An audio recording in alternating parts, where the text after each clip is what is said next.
Hello. How are we all doing? Is it up to them to tell me I'm live, Mike? Because you're about to leg it, aren't you? Just saying. Oh, it's all quiet while he listens. No, do we not have anything at all? Fingers crossed, fingers crossed. I was going to start saying hello to everybody. Excellent, excellent. So, first of all, Stephen was in alarmingly early, apparently. But you know what YouTube's like, and it's wiped it out. But apparently he was in yesterday. So nothing like being organised. And young Jonathan is not with us tonight. Early to bed for young Jonathan. Because he's got a 10k run tomorrow. Gosh, that's impressive, isn't it? 10 steps would probably see me off. I was going to say I've done about 7,000 today. That's steps, not K. Anyway, Jonathan, we're thinking of you and the pain. But no, it'll be fine. You'll ace it. You'll completely smash it, I'm sure. So good luck with that, and thank you very much for your generosity. It is much appreciated. So who else have we got with us? We have got Patience and Kim and Renee. Renee's been spending money, I see. Nervy wallet syndrome. Just saying, Renee. And we have Annie. Annie is with us. And Peter. Who else have we got? I saw Chris. Hello, Chris. And wasn't Graham in there? Yes, Graham's in as well. Hello, Graham. And I think I've got everybody. If you have not said hello in the chat, then please do say hello in the chat. Right, what you're looking at. And you should be looking at what I'm looking at. So have you noticed? Got the date right today. Which is just as well considering, isn't it, Mike? Right, so let me show you what we're doing tonight. Oh, it's going to be exciting tonight. We have the week at MacBites headquarters. Alarmingly scary week at MacBites headquarters, not even joking. And we have a new MacBites Resource. I'm reckoning no one's got a clue what this is. Because you hadn't last week when I suggested it, had you? No. So we have a new resource to share with you. Then we are going behind the scenes because obviously we use Notion to run the show, which may or may not be related to the new resource. I couldn't possibly say at this stage. But I decided to make a tiny update, and it turned into an ordeal, didn't it? So I thought I'd share it with you. It was something that we looked at, and when we looked at it, I distinctly recall saying it's half-baked. Well, they've improved it, so we'll have a look at that. Then we have tables in Obsidian, and well, markdown tables, not pretty. But trust me, what we end up with is gorgeous and amazing, and especially considering it's just a text editor. Then I have freebies. I do not have one freebie or two freebies. No, I have 5 freebies for you. Then we are cooking up a storm in Affinity Publisher. We are specifically looking at text styles. I've left the unboxing on the slide. That's just to play with their little minds because we haven't got one, have we? I haven't seen Jammy in yet, and Jammy, when you arrive, I'm still waiting for the laptop that you want me to unbox. So, we might have no, we can't because I haven't plugged the camera in. So no, it's going to have to go without it, I'm afraid.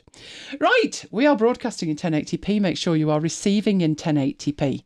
There is a cog in the lower right-hand corner, and you need to pick the option with the flash.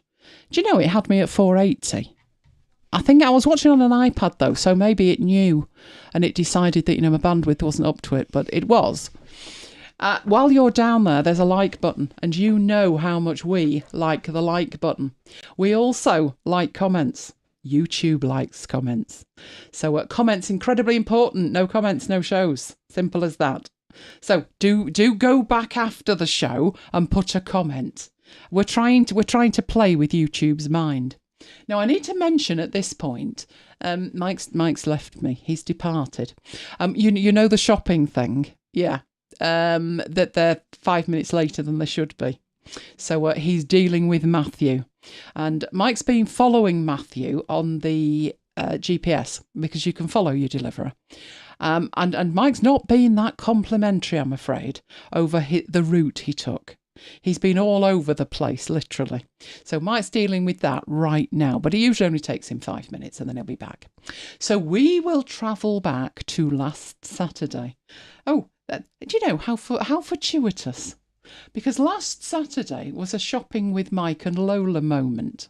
Do you know, they only went out for a walk. That's usually the start of trouble, isn't it? This was Lola's park. They stumbled upon an abandoned and seemingly stranded shopping trolley. Now, unlike the robots, we don't think it got there under its own steam. But we figured it must be there to collect all the food that folk leave strewn around the locality. If you remember the chicken on the wall that Christmas, and then the following day there were 2 chickens.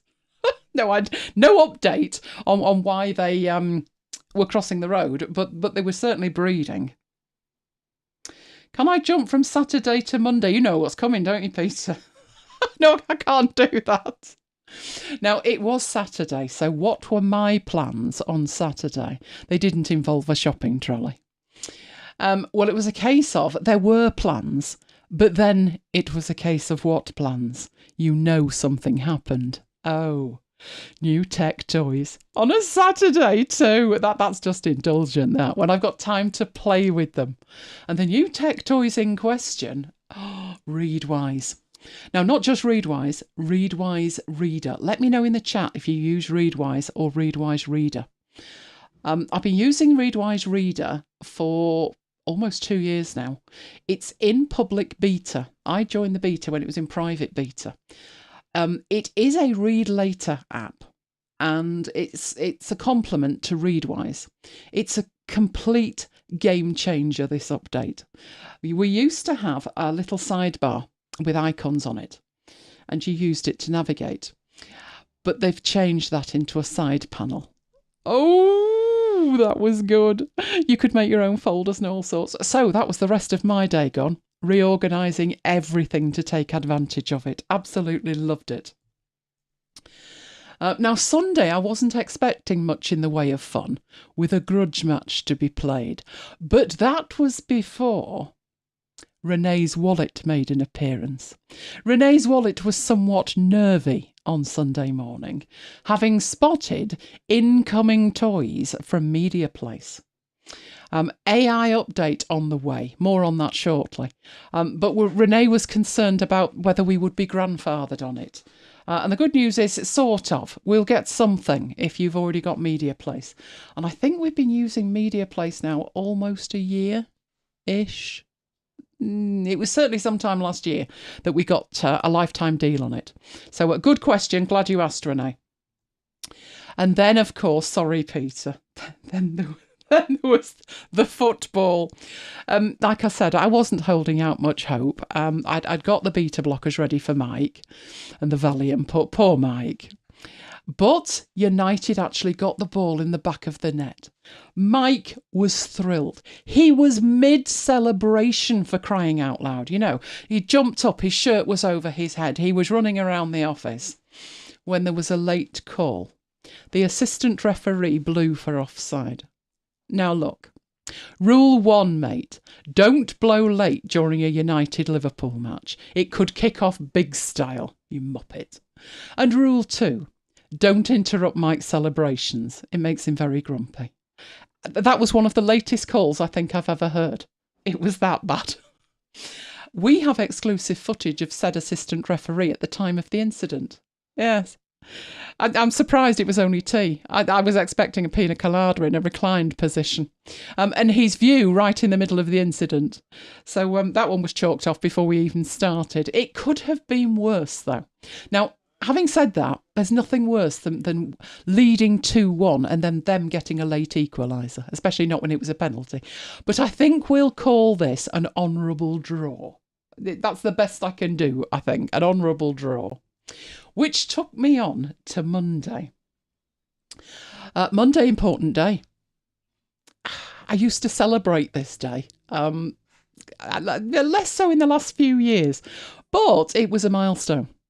18 years on a Mac. It was the 8th of April, 2006, when Mike and I headed across the Pennines over to Yorkshire, to Derbyshire to be precise. We went all the way to Gordon Harwood Computers. Now, I do have a soft spot for Gordon Harwood Computers. They're sadly no longer with us, but it was the venue that I travelled to once before when I was 21, on my 21st birthday, I was getting a Commodore Amiga A500, and that's where I got it from. We spent the entire day there, me and my mother. We headed over there. I knew what I wanted, and I was getting the business package, which had a colour printer. This was years ago, years and years ago, trust me on this. Colour printer. And it worked with wax. Honestly, it was like a tape that was in it with coloured waxes on it that it melted onto the page. But the thing was, I wanted another printer as well. And I already had a printer, and I needed a cable for that printer, which was why we were there all day. So, having decided we were buying a Mac, I had no idea there was an Apple store 2 miles up the road. No idea whatsoever. So we headed all the way to Gordon Harwood Computers through Stoke, a one-way system in Stoke. Oh, it was bad. Now, the same day we went over there, we bought an iPod each. Gordon Harwood's didn't have any stock. I thought, if I'm buying a Mac, Mike won't notice if I slip an iPod on the bill. But they were out of stock. But I did find one in Tesco. You're probably wondering what I was doing in Tesco. Well, I wasn't shopping, obviously. I was only intending to use the facilities. But I returned to the car having spent over £300 on what became known as an iPod Classic. So I shared my new toy straight away, and that meant Mike headed in and bought one for himself. Mum thought it was Christmas on our return because we'd added over £600 of Tesco club card points to her club card. So she was delirious as well. And that 20-inch Intel iMac, it was the first revision of an Intel iMac, was one of my favourite Macs ever. Who remembers that keyboard? It was indestructible. I've still got it. Trust me, it's indestructible. It was a swine to get crumbs out of, but it was indestructible and I absolutely loved it. So happy memories there.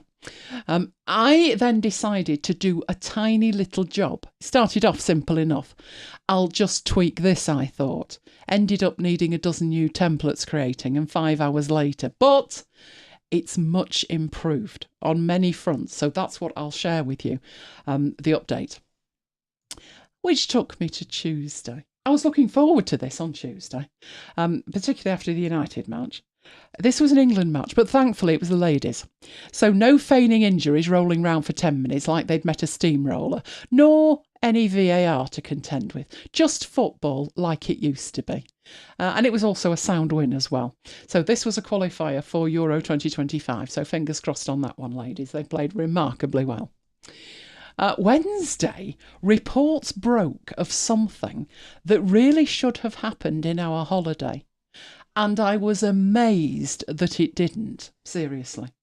Now, this is Knutsford. It all went down in this local village. It's very exclusive, for which read expensive. It's beautiful, but it's expensive. It's very quaint. It's a very quaint traditional English village. If you ignore the yellow lines, obviously. I'm sure they weren't there back in the day. But it's beautiful. And there is a main high street in it. That's it. You think of a high street as being absolutely fantastic and wide and broad. No, this is their high street. So look at the pictures. I wouldn't think you could get up much of a head of steam there. But Wednesday morning, somebody did. Yes. Sometimes there's no words, is there? This is the local jewellers. Thankfully, no one was injured. How no one was injured was a miracle. The lady in question driving the car lost control. Luckily, the 3 people in the store, they were laying out, as you can see, that was the door that it went through. I would say, they avoided the window, but only just. And they'd gone into the back to get more stock. I actually said when I showed Mike these pictures, because he hadn't seen it, I said, I have actually seen worse parking in terms of it being straight, but, I've not seen much worse in terms of where she parked it. How it missed people is beyond me. And people were on their way to work who managed to get these photos. So I honestly don't know. How do you manage that? How on earth are you going fast enough to do that? On a tiny little road. I don't know. But I'm claiming that for our holiday. Also, I logged into Canva to discover that Canva Create has been announced. So this is their annual creative event. Last year, they introduced a massive range of AI tools and integrations. So they're telling us that the big day is the 23rd of May. But I then registered. You can get virtual tickets and you can get tickets to actually go in person. If you're going in person, it's £175 a seat. Online, it is free. So I registered. And when I hit that add to calendar button, it added it on the Friday, the 24th. So I've got no idea when it actually is, but you might want to register, especially given what happened. In terms of maybe Affinity will be mentioned. I mean, it really should be mentioned, shouldn't it? So get to Canva and get booked for that on the free one. Thursday. Oh, Thursday was going to be a bit of a challenge for me. Thursday. You're wondering why? 9 o'clock. My day started somewhat early for me, 9 a.m. I don't think I've seen 9 a.m. in a few months, have I? I don't think you have. You're back, aren't you, with Matthew? I'm back. Good. All right. It was for a full day event. It was a virtual summit, 40 sessions called Creator Day. There were 2 sessions running at the same time. So that was tricky. Which ones do you want to watch? And it went on until 10 o'clock. So that's 13 hours. 13 hours of content. And as there were 2 tracks running simultaneously, I've got another 13 hours of content to enjoy over the weekend. So that's my weekend sorted, isn't it, Mike? It is. Then Mike returned. So in the middle of my day, do you know, it is tiring, isn't it? Even when it's online. You're sitting there, you're making notes, you're taking screenshots, you're in the chat. But by 11 o'clock, I thought I needed to lie down, to be honest. But it was a good day. But in the middle of it, Lola decided to take you out, didn't she? She decided to go and get some biscuits from people, and she has to drag you with her. And it was a case of shopping with Mike and Lola, part 2.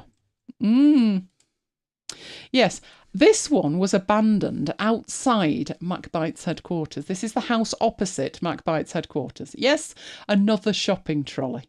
We are completely overrun. Honestly, it's ludicrous. That one's gone now, though, hasn't it? So somebody's either reclaimed it or stolen it, one or the other. So it's gone now. Which brings us on to today, which was when we got the announcement that MediaPlace are adding AI, an important announcement from MediaPlace. AI is coming on Monday, the 15th of April, and you do not want to miss it because there's specials actually on launch day. So make sure you subscribe to their mailing list and you will get details of what those specials are on Monday. But AI is being added on Monday. So, Friday. April the 12th, 1992. Oh, it's full of happy memories for us, isn't it, Mike? Certainly is. It's back on this day in 1992. We headed off to Wembley as just good friends. Didn't come back like that, but it was like that on the way there. We headed off to Wembley for the League Cup final. Now, for the uninitiated... Also known as... the old tin pot. And I've said the old tin pot because it wasn't actually called the League Cup at the time, was it? Well, it was. But they had silly names. In 1983, it was the Milk Cup. By 1992, it was the Rumbelows Cup. Rumbelows being a TV store. It was like a TV rental store, wasn't it? Back in the day. Back in the day. I mean, we don't really have those anymore. It's long since gone. But we headed to Wembley. Never mind, it was the tin pot. It was a day out at the wonderful Wembley Stadium. But hang on, though. It didn't really look like that back then, did it? The only fountains we don't talk about back in the day. That's the real Wembley. Why we couldn't have kept the Twin Towers is again beyond me. Although we call it Wembley, it was the Empire Stadium. But that's what it looked like back in the day. And that was the first and only time I've ever arrived there by train, I know you've done the train thing before. A couple of times. We parked on the outskirts of London, which you'd have to now because, congestion charge and all that. But we went in from... It was quite a way, wasn't it? About 15 miles out. So we parked in this car park and we got on the train. And why that is important, we were walking down Wembley Way and that was our view. So Wembley Way links the station to the stadium, and it was an amazing day. I'm so glad I got to do that at least once, because Wembley's not like it was, is it? Yeah, you're quite right, Annie. That was a proper stadium. That was a real stadium. Now, having said that, you know, the toilets had seen better days, like better days before the Second World War, to be honest. But it was an experience. Do you remember when we went back in '94 and we ended up at the back of Row Z? Yeah.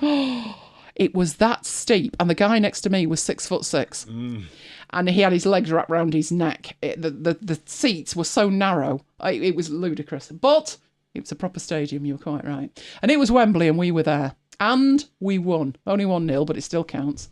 We went home with the cup. We collected the cup and we celebrated. And it was the start of the most successful 20 years in the club's history, for which we are taking full credit, aren't we? Yes. Yeah. Never mind Alex Ferguson. No, that was us. Never mind the toilet trick. No, didn't need it back then. Those were the days. You could mention the match and everything, couldn't you? One thing I did notice, though, as I was looking at that, you got a huge poster of that, didn't you, and put it on the wall at the flat? Yeah. To remember the day. But what were they wearing?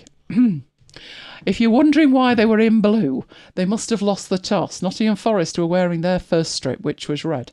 I believe the hideous blue strip was the most popular second strip United ever made. It was designed to look good, not even joking here. It was designed to look good with jeans. That was the story. I'm rolling my eyes here, aren't I? I thought, when you looked at it from a distance, it wasn't bad.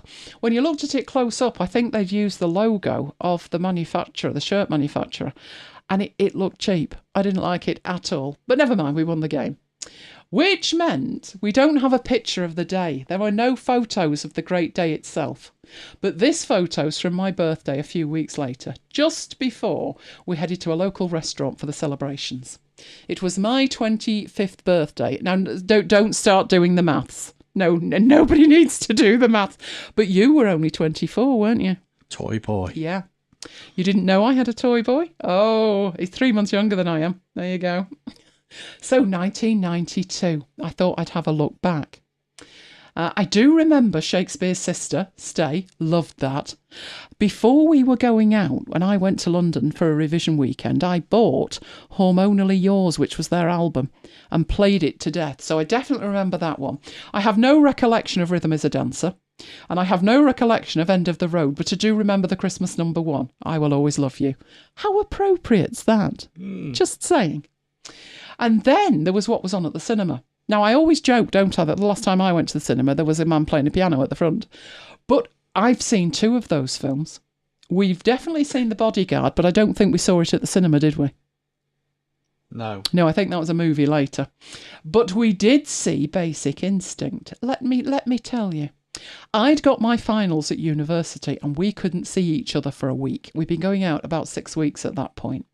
We had a date the Friday that my exams finished, and I distinctly recall asking Mike who he was looking forward to seeing most, me or Sharon Stone in Basic Instinct. Obviously, he got the answer right to that one, or we wouldn't be here today, would we, dear?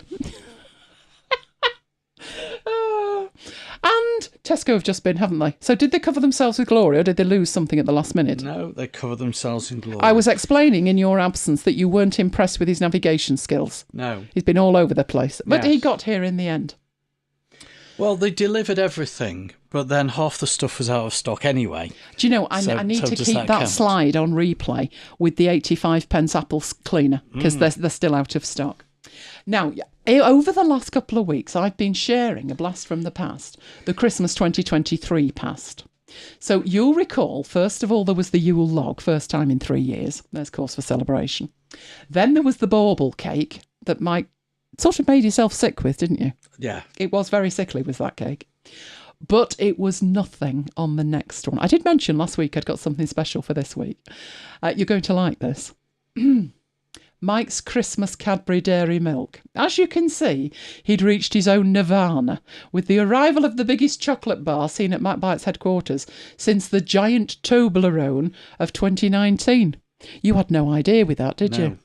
Luckily, when they sent the giant Toblerone, it wasn't in a triangular box, which would have given it away. So when he opened it and out popped this Toblerone that was about 4 foot long, oh, well, he was just as happy with his dairy milk. And how long did it last? Not long. No, not as long as it might have done. Let's just say that. Right, so new MacBites Resource. Oh, we need a drum roll for that. Haven't got a proper drum roll, so that'll do. That'll do. Right, this all came out of something that happened last week. So I need Vivaldi and I need that. So what happened last week? That's it, MacBites Resources. Last week, Carol needed to send a screenshot, and it was all a bit of a faff. So Mike said we could do with creating an upload folder, and I thought that's a jolly good idea. So while I was pondering it, I thought, oh, we could do so much better than just an upload folder. So I went into Notion. That is a shared Notion page. Went into Notion and created a page. Then I went into pCloud, which is a cloud storage service. Could have done it with Dropbox, decided to do it with pCloud, and set up what's called a file request. So what we have in the middle at the top is the file request. So if it's, as it says, if we've asked you to send a file, click the link and follow the on-screen instructions. So let's do that. I've got this opening in Incog window, so I'm not logged in. That's why I've got all these cookies and stuff. But me, because it was my account, my pCloud account, requests some files from you. And all you need to do is to click the plus to add the files. You do need to add your name, or I'm not going to know who you are. But once you've done that, you can upload a file. We made it 1,000 meg, didn't we? So that should be big enough, for your average screenshot or whatever. And once you've added it and you've added your name, you can then upload it. And that way, it's really simple to upload it. So last week, we faffed around, didn't we, sending it to Slack and all kinds of stuff. And then Mike had to download it from Slack and then send it to me. So that was the first thing we wanted to do. Is faff around an English phrase? Because I used it at work the other day. and then thought about to explain it. Kim could let us know if faff around. I mean, there are lots of other ones, aren't there? But faff around. It was tricky, and now it's simple. So let me go back. Have you opened that in a new page? Right, there we go. So that was the main reason for creating this resource page. So that was the first one there. But then we decided we could do a lot of other stuff with it as well. So the first section is the MacBites calendar. Now, we have a calendar. It may be mentioned on the website. I've got no recollection of that. But I'm at the stage with the website that if you touch it, it falls over. So let's leave it be. So I decided, let's put a whole section in here. So we've actually embedded the calendar itself. If you use Google Calendar, you can not only view this, and this is in month view, but you can view it in week view if you want, and that's down there. You can view it in agenda view, and it will show you all the upcoming shows. But month is the default. If you use Google Calendar, you can add it to your calendars with the button at the bottom.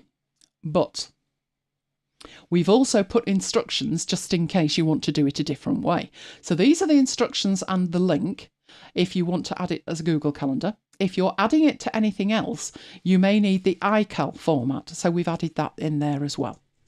So all you'd need to do is hover in the right-hand corner and click copy, and you will copy the relevant link and then just add it to your calendar. So let me know in the chat if you are subscribed to the calendar. I know Tracy is, because I get into terrible trouble if I miss the S off FM, don't I? So I've got a typinator for that now. So that's the first section. You can either just look at it here, although it is on the website as well. But mainly it was for the instructions for how to subscribe if you wanted to subscribe. And then fold that one up. The next one was links to our websites. So we have the MacBites website. So it is just a link to macbites.co.uk. But there is also a link to the direct page for After Hours, where we host all the After Hours. So go in there, it takes you straight to it, which will have the last full completed show. It will also have the calendar. The colour's right in there, I notice, because the calendar's like an orangey colour. And then there's all the actual shows themselves. So that is that link direct to there. And then there is a link to FM if you want to go listen to the podcast 24 hours a day, which also has the podcast shows if you want to listen to an older show. So those are the 3 links that are in the websites. Then we have links to YouTube. So not just the main channel, which is my channel, But we also have a link to the After Hours playlist. I mean, lovely link, isn't it? Lovely. Yeah. So I put them in as bookmarks to make them absolutely simple to use. I've also included the All Things Affinity playlist, which is every Affinity video I've done. Then the Affinity Publisher Tutorials playlist. I have a separate playlist for the planner pages in Affinity Publisher. And then I have 2 more, one for all the designer videos and one for the photo videos. I've also included Mike at the bottom, but he seems to be like incognito, aren't you? But have a something with him pointing to it. But that's a link to Mike's YouTube channel if you want to watch his Excel videos. Then there's our socials. So we put all the socials in. I did say to Mike, is it worth bothering with Twitter? Because he's never there. But I put all of mine in. There you go. So if you want to find me on any of those, you can do. Which one am I on least? Probably Facebook. Can't be doing with Facebook. But there are links there. There are the same links for Mike. I'm not going to say anything about whether you're going to be there or not. Probably not. But you're big on LinkedIn, aren't you?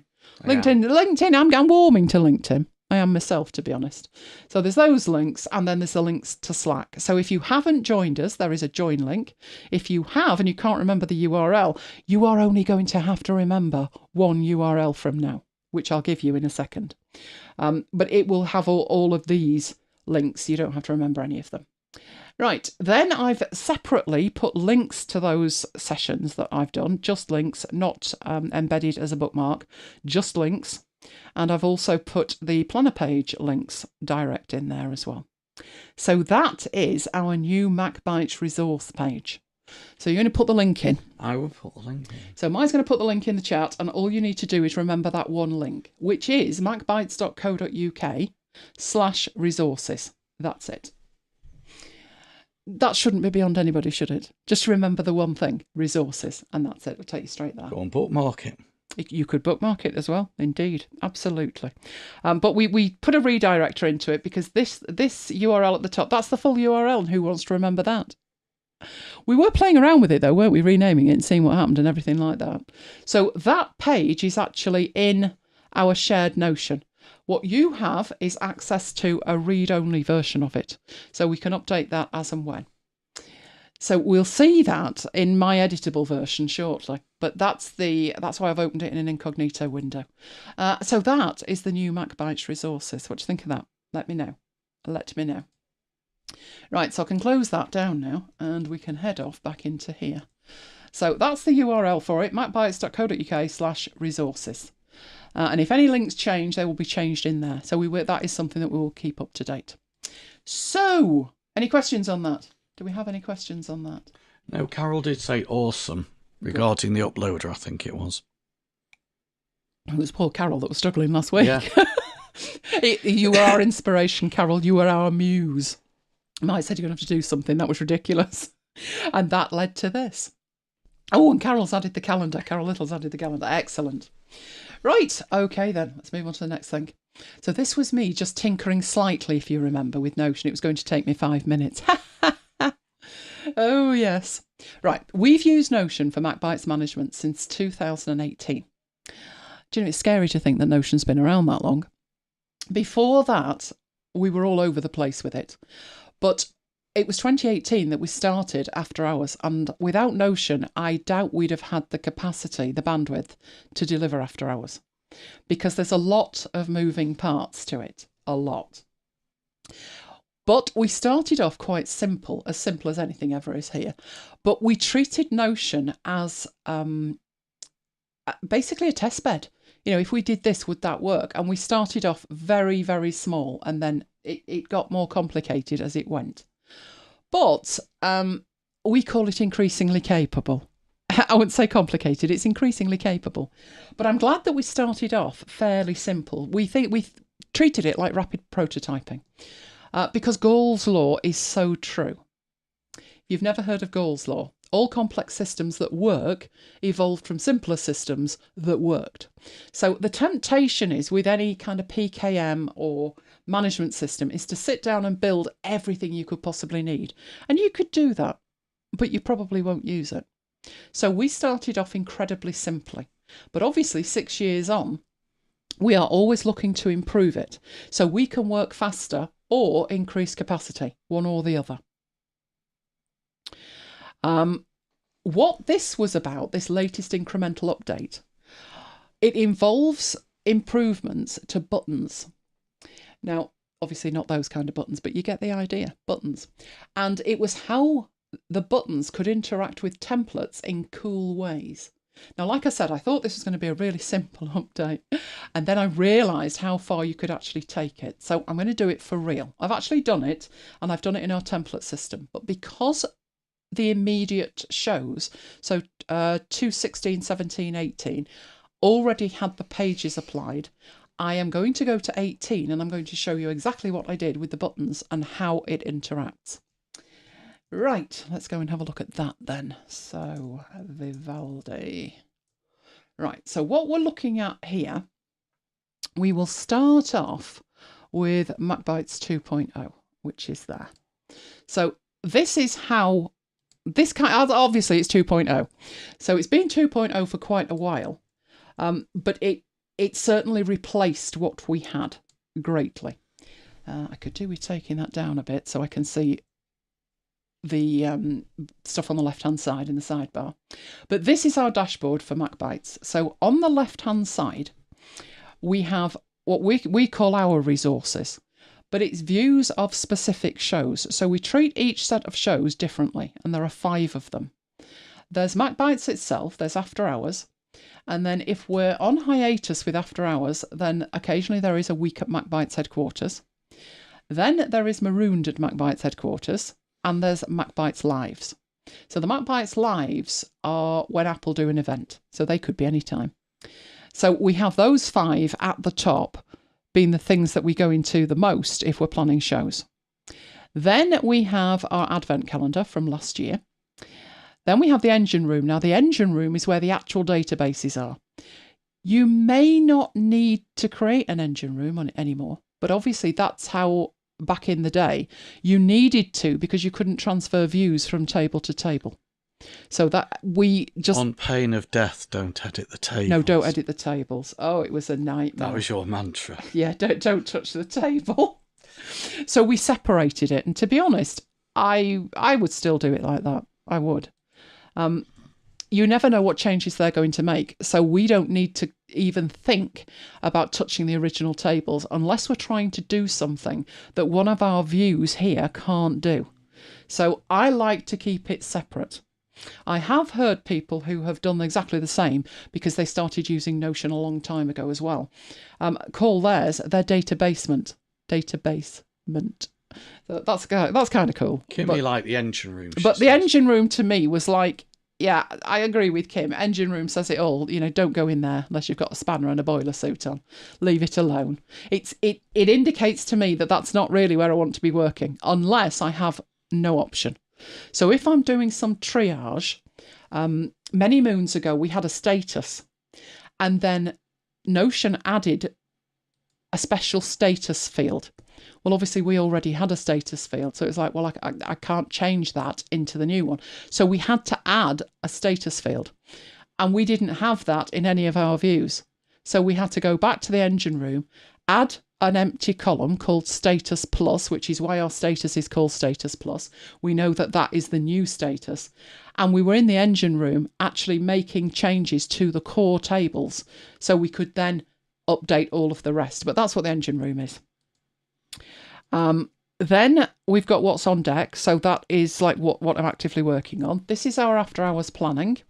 Then we've got action items that need to be done. They're usually from the shows. Content items, which are the items within the shows. A pre-record system is for MacBites. So if we're doing like a review or something and we're ready to do it, we might just pre-record it. We've got the comms and the comms admin, which is both the socials and the email newsletters. We've got our chat logs, meeting notes, although I can't remember the last time we had a meeting. Never mind meeting notes. We've got our wiki, which is where we put stuff like how to do certain things that you would doubtless forget.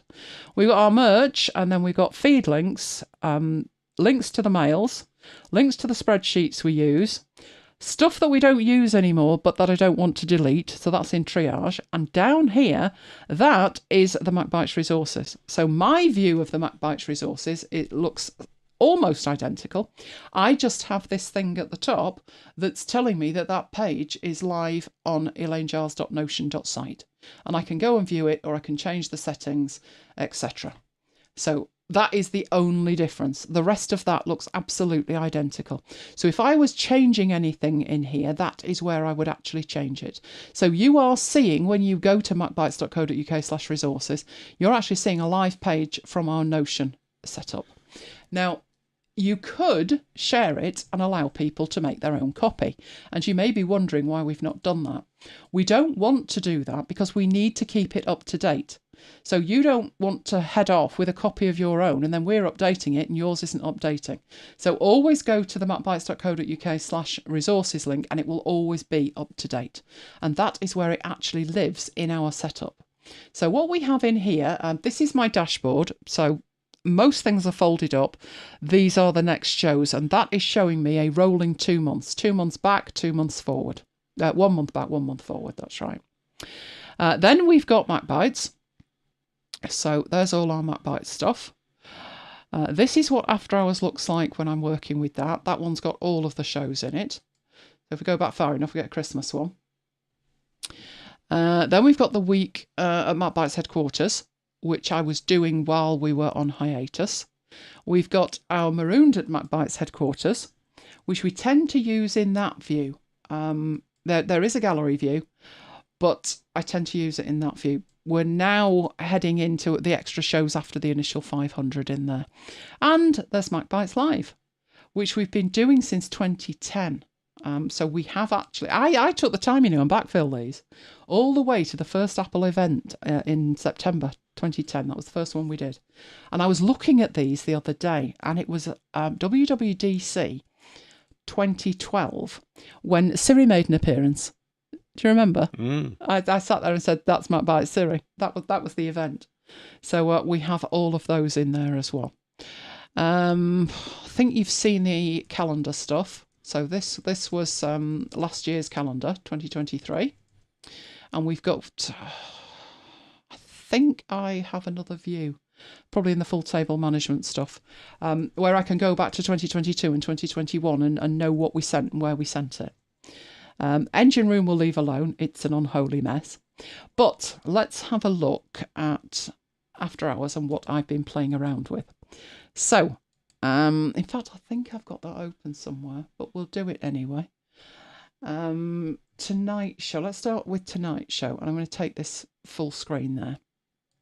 This is what it looks like when we're actually working with it. So we have a Showtime tracker, and that is where Mike is pasting links from, and he's copying from the chat and putting questions in there that you're asking. Then we've got the show management. So there's all the things that need to be done before the show, which is all of this, and that's all been done. At the point we start the show, and I didn't actually put the ticks in here, but trust me, I have pressed recording and I have done all of that. So all of that is done. Those are the things that happen, I would say, after 8:30, within the 30 minutes before the show. Then we've got the wrap up. So these are all the things that happen either as soon as we've finished or within 12 hours. So we can't do the timings until it's settled down, because it plays with your mind, doesn't it? Everything moves. So we have to leave that at least 12 hours and then we can start working on that. The next thing, which sometimes is hidden, I've actually opened it, but we have a section for comms. This is one of the places where I updated the button, which is this one here, Add MacBites Comms. And there's two sections of comms. There's the actual mail that gets sent, the 3 mails, the announcement, the reminder and the follow-up. And then there's the stuff that goes to Twitter. So that one will have gone. So let's set that to sent. And these will be going tomorrow, and they're already scheduled. So what happens with this is, I'll show you a new show, but when we go in and we apply a template, this comes through and it's blank. And this button is what we click to add all of these. Because if you didn't, you'd drive yourself insane creating 8 entries. And that's like the minimum, but a minimum of 8 entries and then having to remember what they're called and when they're going. So that's why we added it on a button. We move further down, we've got the actual recording. I mean, at the moment, this will be going live, but that would probably upset YouTube. We've got our YouTube links that we use to get to the live events and the control room and stuff. We have a YouTube block, and that YouTube block gets put on the blog, which pulls in this on the left. So this text turns into that when we put it on the MacBites site. Then there's a YouTube timing, so Mike will be putting those in as and when he can. I then create a show summary. That's blank at the moment because we don't have a show summary yet. And then there's the actual content. So when I talked about content items, this is what I mean. And obviously we have standard elements. So the week at MacBites headquarters, and the coming up and the on demand, and I think we have unboxings as well, and the freebies, because we do that every week. So here there is a toggle, and underneath the toggle you can add an individual content item, which will add 1. You can add standard show sections, and if Mike is doing Excel or BI, then he can add Excel and BI. And these are 3 buttons that allow you to do that. So those are the changes that I've made, and I'm going to show you how I did that. And the other thing we have on here is the slides. Now, the slides at the moment are in PowerPoint, and they are not in here. So what I'll do is I will navigate backwards, and we'll go to last week's, which is finished, and show you just at the bottom what that looks like when it's finished. So again, we've got the comms there. The timings are finished. The show summary is finished in markdown format. When we scroll down, there are the slides. Oh, last week, the painter and decorator who parked in the canal. Oh, what a week that was. So that's what it looks like when it's finished. But we need to find one that's not finished. We need to find one that's not even started. So let's go and get to 18. Now, when I say it's not started, it actually is, because what I've done is I've applied a template. But I've done absolutely nothing with it at all. And it's not the new template. It's not the latest template. So the first thing I do when I create one of these, when I come into here, I already have the links and everything in there. But if I didn't, I could add the link as like job 1.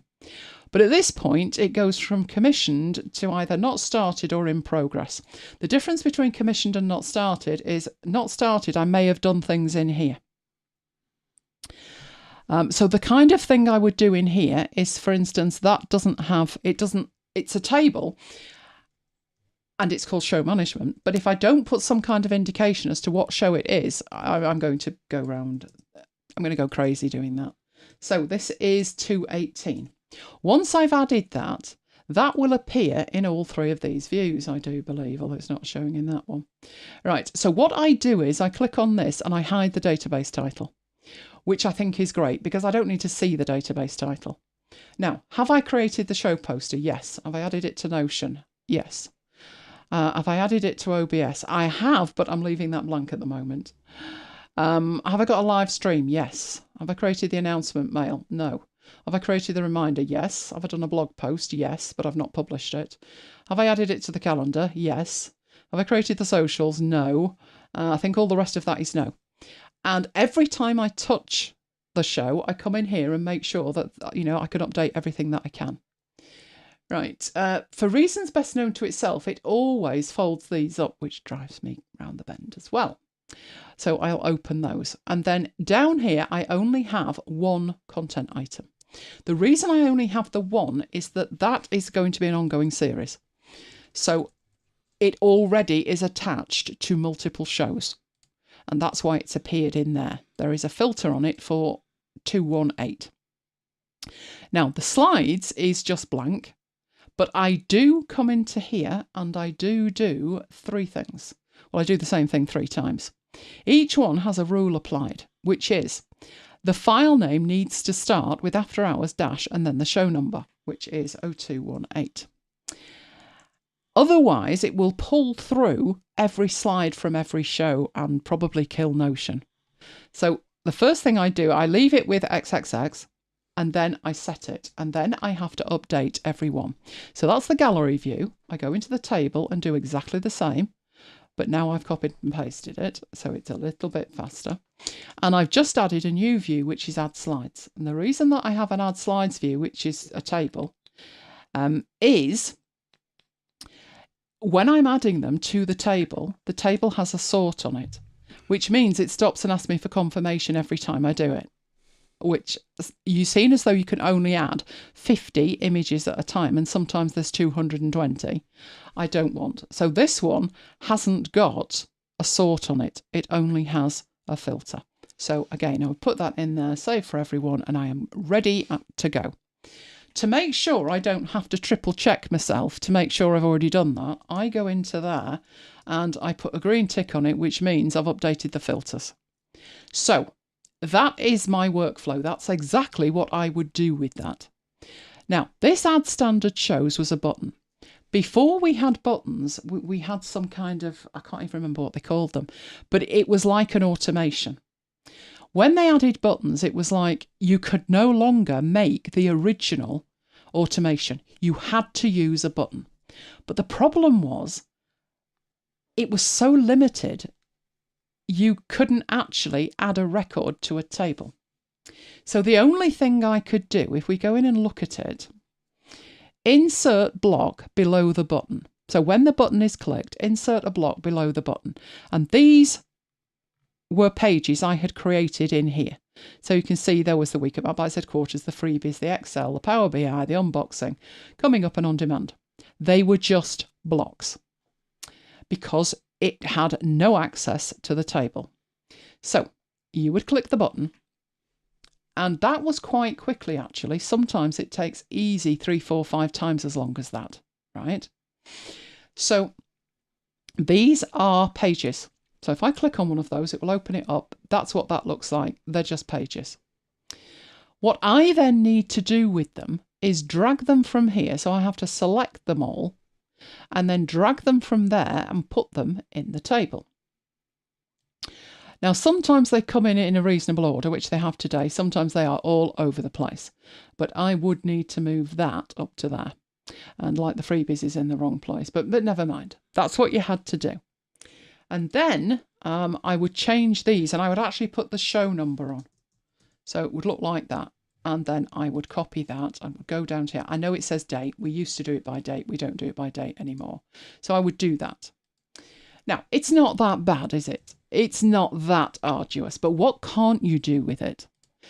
Well, I can't be specific and say the standard shows, and then sometimes only Mike, and sometimes just a blank one, because I've added the whole lot in here. I could have created 3 buttons, but I left it alone because I thought it's not really all there yet. But they did promise they would update it, and that is what they've done. So I won't be using that anymore. We'll be deleting it.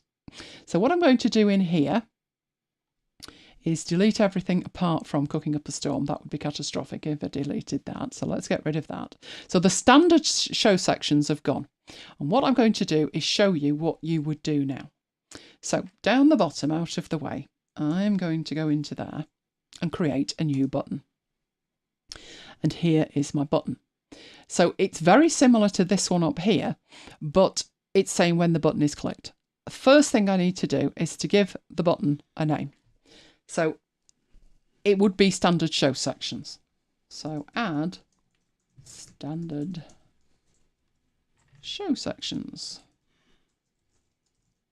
Right, you can in here add an icon or an emoji if you wanted to. Now, if this is standard show sections, one option that I've got is to put in the green dot that, oh, it's not coming up, must be circle. There we go. That one there. And that will add that as, it just looks a little bit better, whereas if you see here, it's next to it and you can see it's smaller. It's a little bit bigger here, and I don't have to be putting any spaces in or anything else either. So I've created the title, that when the button is clicked, what do I want it to do? So if I click add action now, whoa. Now I've still got my insert blocks if I want to insert these things as pages underneath, but I also have the option to add a page to a database. I could choose to edit a page in a database. I could choose to edit properties if I wanted to. So they've really upped their game with this. I actually want to add a page to a database. So I've added the command, but I need to tell it which database.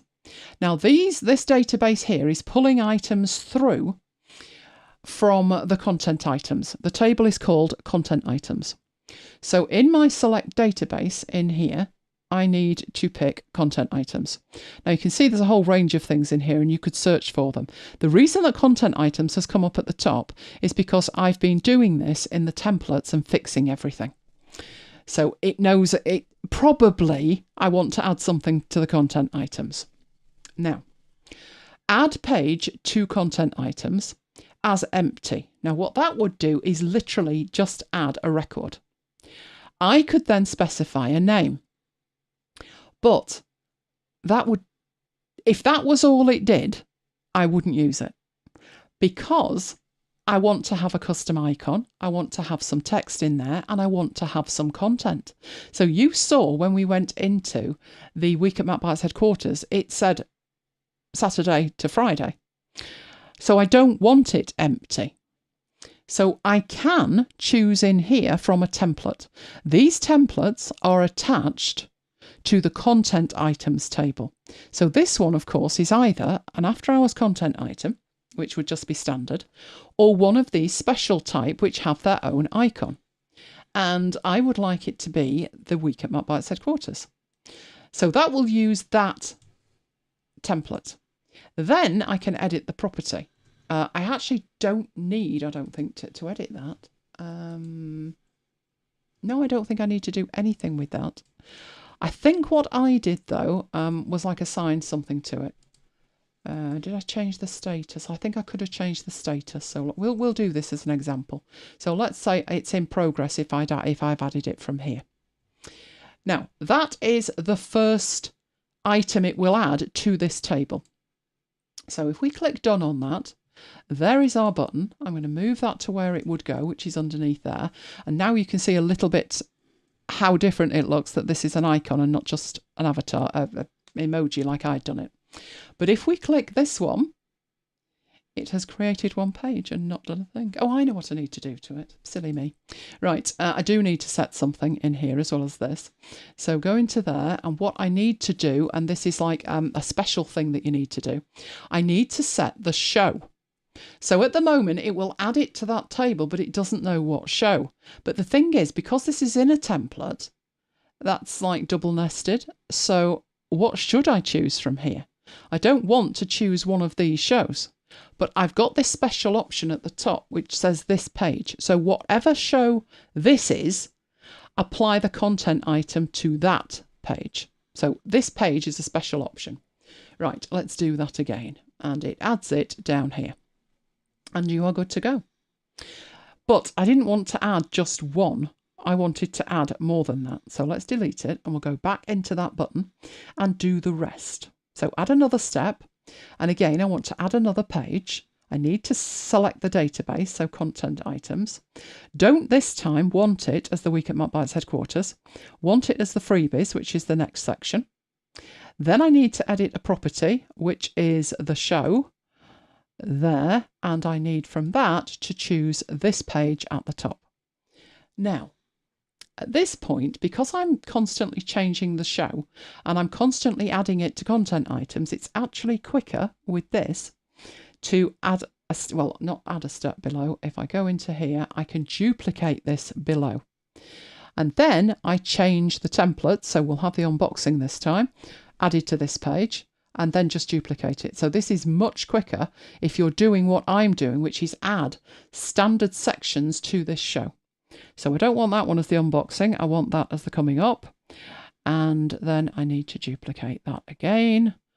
And finally, I want the on-demand. So I've got in there my 5 standard sections. So if I click done on that and then click the button, in they come. But we have a problem. And the problem that we've got is that they are in reverse order. Obviously, the week at MacBites headquarters is at the top. Now, we're ignoring this one because normally that wouldn't be there. But these are in the wrong order. So again, I'm going to take those and I'm going to delete them, and we'll fix the button. So going into the button, you need to do them in a reverse order.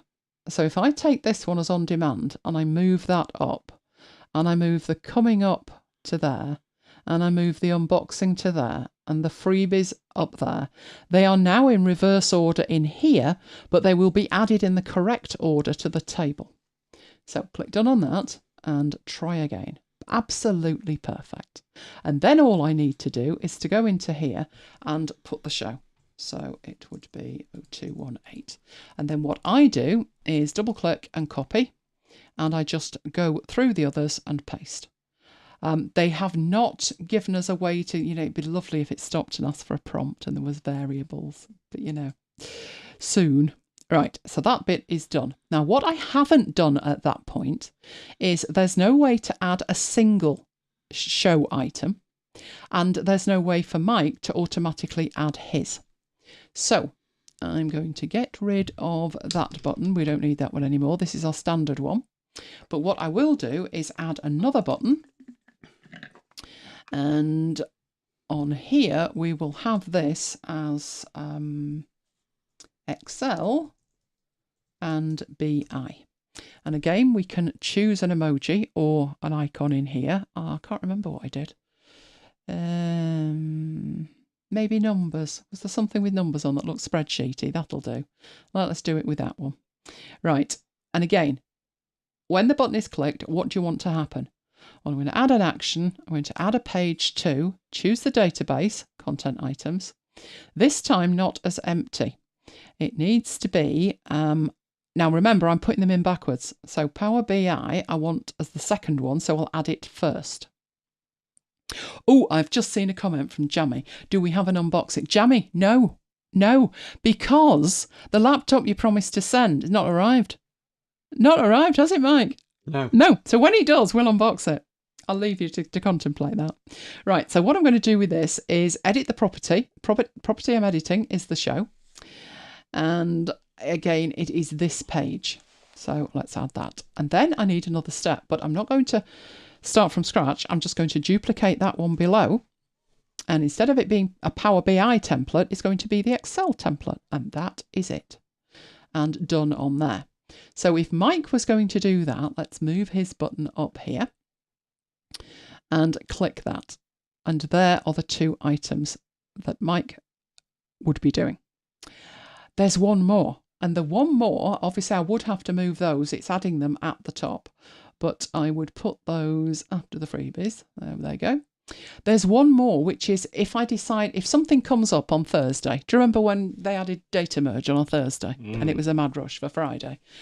I may just want to add one item, and I can do that as well. So down here, I'm going to add a third and final button. This one is going to be a new item. So on there, we want something that resembles new and shiny. So, no, let's try star. Right, that one's not bad, is it? Oh, that's pretty good. Right, add content item. Right, what do I want to happen this time?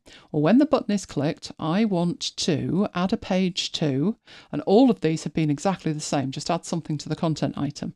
But the thing that took me the time when I was doing this earlier in the week was we didn't have separate templates for these. We had pages that we'd set up correctly, but a page wasn't enough. It needed to be a template, so I had to go through and create all of these templates. And this one is an after hours content item. I need to edit a property, and that is the show, and then I need to link it to this page, which is this show, and that is it. What I would probably do with these is I'm more likely to use the add content item more times after I've initially set it up. So that was why I created a toggle that said add. And I had that underneath that content item one, and I added these buttons to it. So when that's being clicked and dealt with, initially I would have to come into here, open that, click the add standard shows, and then I'm done. I can close that up. I'm not going to need to do that twice. But the content item one, a standard content item, which looks like that, I may do at any time. And then I would go into that and change that. So Canva create.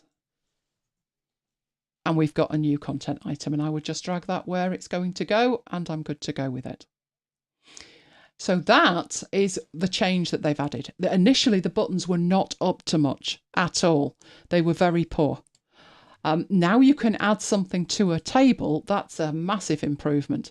But you need to think that to get the best out of it, you need to create a template to make that happen. So I promised I would do an update on that, should it ever improve, and it improved. And there was me I'll just do an incremental update, take me 5 minutes, and it took about, well, you had a session, didn't you? And I was still doing it when you came back. And you were like, what are you doing? You know, you said that was going to be a 2-minute job. It's always a 2-minute job until I finish. But now it really is a 2-minute job, because what I've done is I've done that in the template. I've also, up here, where we had the comms, I've done that with the comms. So instead of having this single add comms thing, which if we look at it is exactly the same, insert blocks below, I've created a new one. So let's go to MacBites 2.0. There we go. I think I did it with this one. We'll soon find out, won't we? Right, comms. Add MacBites comms. So this button has got all of the comms in there. And there was also, I've done one with a VIP comms as well. So it's exactly the same thing. I'm not going to make you sit through that twice. Exactly the same system, but instead of adding it to the content items table, it's adding it to the comms table instead. So it's a great way to automate something after you've used a template. So I've used a template to create the page, which has created all the blocks that you can see. But then after that, I need to create the comms and I need to create the content items. And you can't really do that with a template because they need to be customized and added to here. So that's why I've done it that way, and they get added where they needed to get added, and then we can manage them in any way we need. So have we got any questions on that? Not on that, no. We do have a question. Go on. From Happy Camper Crafted, who says, finally made alive. Hello from Florida.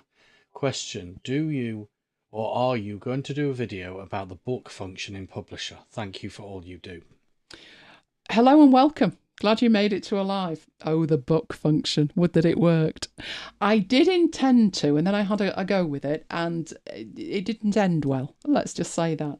Hopefully with the updates they've done, that is something I could look at in relation to the foodie magazine that we're working on in our continuing series. So I will certainly have a look at that. And if it's fit for prime time, I'll demo it. The problem I had with it was it all went awry. Now that was when it very first came out, and it just didn't work that well. But, you know, I had a problem when they did the last update, and I think a lot of people did. It started crashing. So that could happen, and maybe it's settled down. So I will have a look at that. Right, got anything else? No. Right, okay, let's get that out of the way then. Annie says awesome info. It's what the thing that got me, they've not really publicised all this. They used to send a mail and say, we've updated it. And they gave you the details and everything. It was fabulous. I had to stumble across that. And I'm like, well, why didn't you say? And when I looked at the release notes, there wasn't any detail in there either. So I don't know why they've started doing that. I am the type who read the release notes. But you see, that was why I ended up spending last weekend working in Readwise. Oh, game changer, game changer. So we'll always read the release notes if you can get hold of them. It is worth it. It is worth it. Right, let's get that out of the way and go into here. Oh, tables in Obsidian. Let me know in the chat if you're taking your notes in Obsidian or if you're using it. Right, Obsidian. Obsidian is, of course, you know, why are we talking about tables in Obsidian? Because it's completely text-based. I know. But Obsidian uses Markdown. And you may be surprised, Markdown supports tables. Now, Markdown has supported tables since time immemorial. That's not a problem. But there are tables. They're not pretty. And to be honest with you, Markdown tables are not something I touched at all. As I've said, there are tables and there are tables. Now, we're going to go from the first of those images to the second, with the assistance of some plug-in magic. But trust me on this when I say what we start with will most definitely not be what we finish with. Even Mike was blown away, weren't you? Mm. Well, I said, you know those tables in Obsidian? And he kind of grunted. And I said that this is what I've ended up with. And he was like, whoa. So there you go. That's a recommendation from Mike. Oh, Sir Cake says, just got Obsidian, trying to get my feet wet with it. This is going to be just tables, but I have been asked to do a 101. Now, we did a whole series. We did about 8 or 9 months of it, didn't we? Yeah. A 101's quite tricky because everybody may use it in a slightly different way. The kind of things that we looked at were the initial setup and working with volts. We did transclusions. We did everything in this series.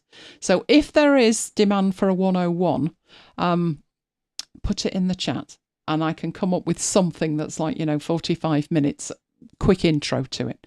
Let me know if that would be interesting in the chat. Okay, so let's head off into Obsidian land. Right, I have created a vault because we've done that a million times. All I've done with this vault, it's still got no plugins and everything. All I've done is add in some content to show you tables. I've transferred my shortcuts, otherwise I'm lost, and I've transferred my CSS. But other than that, it was a new vault. File, open vault, new vault, that was it. Now, first of all, I'm going to show you what a markdown table looks like. Oh, make it stop. That is a markdown table. It would render as a table in Obsidian, but it's not pretty, is it? It is not pretty. Oh, Neil came in at just the right moment there. Have you noticed? With the 101 from Obsidian. Good timing, Neil. I'm impressed. I'm impressed. If you are making a table, it is this simple. You put in the pipe symbol and you put in a heading, a row heading. So heading 1. You then put a pipe in to finish it. And then you go in here and you would put in, row heading 2. And you would put a pipe. Not difficult. If this one was going to be something like price, you would do that, another pipe, and then you would move down to the next row. And this is the tricky part. The next row, row 2, is what tells it it's a table. So I would put in the pipe, and then I need to put in something so it knows that this is a table. And that would be 5 dashes, followed by the pipe, followed by more dashes to let it know, this is, I'm defining a table here. And there we go. That is a table. Then what I can do, my next rows that I create in here will be my contents. Who wants to work like that? Just saying. But we'll do it anyway. So pipe space pipe. 1, 2, 3, 4. Right. That should give us 3 rows, one of which would be a heading, and the last one of which would have no data in it. But what we'll do is we'll put some data in. So X and Y and Z in there. Don't know about you, but I don't want to create tables like that. What key produces the pipe symbol? On a UK keyboard, it is the one on the right-hand side next to the Enter key. I don't know about in the States. If anybody knows, let me know. 3 to the right of the L. 3 to the right of the L next to the Enter key. But you do have to shift. But that's in the UK. I don't know where it is anywhere else. Right, so that's what I've done there. If I were to copy that, it would render as a table. If I were to paste it in Obsidian. The problem I've got with working like that is it's very difficult to work out that Y is related to this row heading and that ZZZ is the price, because it's just text and therefore it's not lined up in any kind of sensible way. So this is a table that I copied out of Obsidian and pasted in here. It's hideous. You've got the pipe symbol there, but you've got all of this gap. Right, that is because if I were to widen this, its display would improve. This is what it would look like in here. That's all like squashed up. But that is a table. I could copy and paste that and it would look lovely. There's only 3 columns in it, but they've got very long titles. If I make that wider, you can see that's a little bit better, but how wide would I have to make it? And I'd need all 3 of my monitors, because that is the end. That is 1 row, but because of the width of it, including all of the spaces, it's pushed it onto 2 rows. It's just not pretty. It is not pretty, and that was the way we used to have to work. So that's what we had. I have in here copied this. So Command and A, Command and C. Let's quit that. Let's get a new page in here. And this was a text-based table. Right.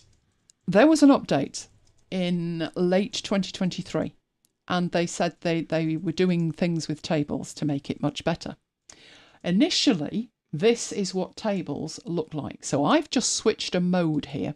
And what I've done is I've gone into source mode.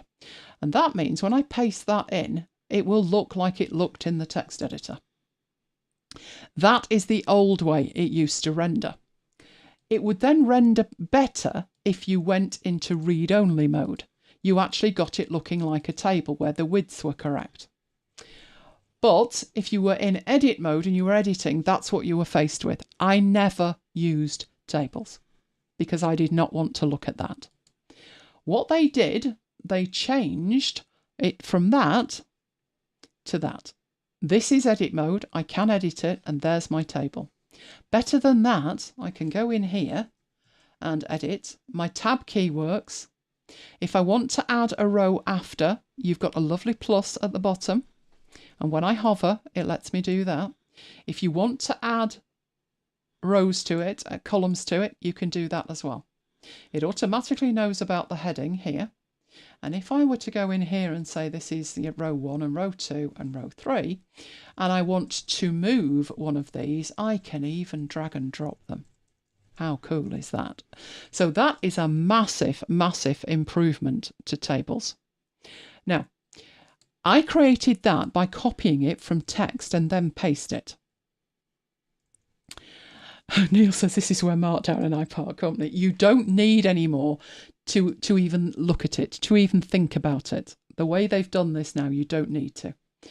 But that table got in there because I copied and pasted it. How would you create a table in here where you don't want to know the Markdown? You are not interested. Right. You can put, easiest way is Command and P to bring up the command palette and insert table. And that always gives you 2 by 2.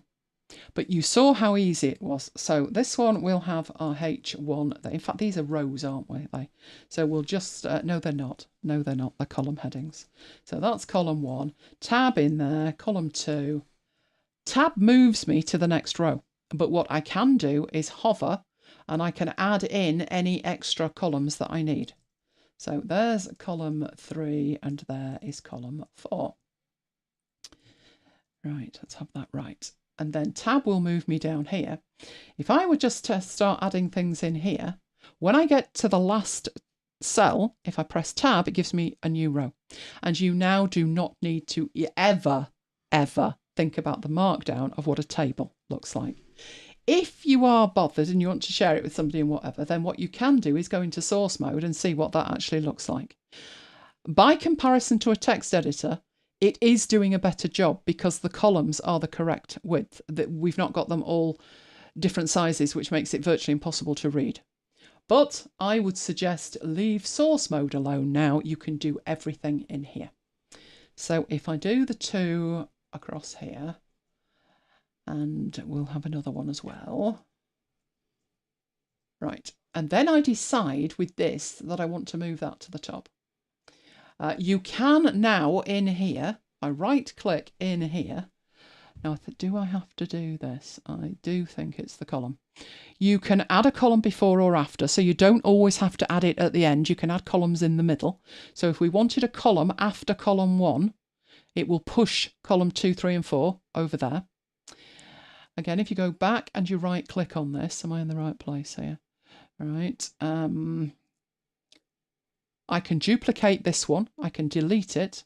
You can also change the alignment. So all of these are left aligned at the moment, but if I wanted that one to be right aligned, everything moves across. I will show you what that looks like because you could do that with text. With this one, let's have that center aligned, and I'm spelling it my way. And we'll just put X and Y and Z in there. Right. Go back to that and right click, and on the column I want this to be aligned to the center. Now what does that look like in Markdown? How on earth is Markdown coping with that? So we'll go into the source view, and it's the trick in here, which is if it finishes with a colon on the right hand side, it's right aligned. If there is a colon at the beginning and the end, it's centered. And if there is no indication or there is a colon at that end, then it's left aligned. So this one and this one mean the same. If it's not defined, it's left aligned. But this is right aligned and that is center aligned. But we don't care because we can just do it in here now. So we don't need to look at that anymore, do we? Right, let's go back in there, see what other options we've got. You can move a column.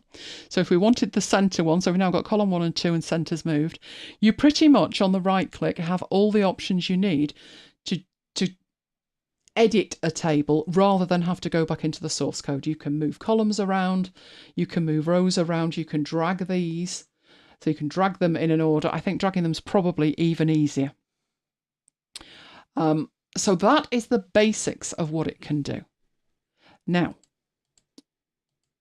I don't know about you, but most of the data that I would want to put in a table, I don't want to type it in. I've got data from somewhere. So I wanted to create a table that was quite complicated in an easy way. So let me show you the data that I was working with. So this is real data. So I need my data. So let's go down to there. And I'm starting with what I consider to be fairly simple data. So let me open that up and see this. There we go. So I listen to a lot of books and read a lot of books. And I like to have a list of books to know if I've already got that book. So I can always go and get the book. So the other thing is when I'm buying a book, I want to know the order that they were released. So there are sites like this Fantastic Fiction site, and they have the list of books. Now that one's fairly straightforward. There's 7 books. I could type that. It wouldn't kill me, would it? But why do that when you don't need to? So what I would do with something like this is I would grab the books, and I do 2 things. One, I'm going to tidy that text up. Then the second thing I'm going to do is make magic with it. So let's move that out of the way and go back into my text editor. Now, this I find simple. I find what I'm about to do simple. But that's because, let me just paste it in so you can see what we've got. I find it simple because I do this all the time. I manipulate text all the time. There is only one feature that you would need to know, one shortcut that would enable you to do what I'm about to do. The only other thing you would need to think about with this data is the right way to process it. Now, what I mean is I've got some data, but if I was putting this in a table, I'd want the number in column 1 and I would want the title in column 2, but the titles don't all have the same number of words in. And then I would want the year without the brackets in column 3. So don't try and manipulate the title in the middle because it would be difficult to select it. You know, how would you select all of those titles because they're all different lengths?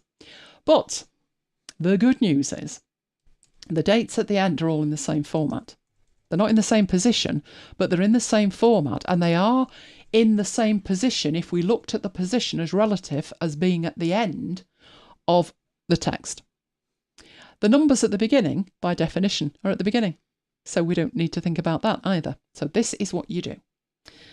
I would Command and A, which will select everything.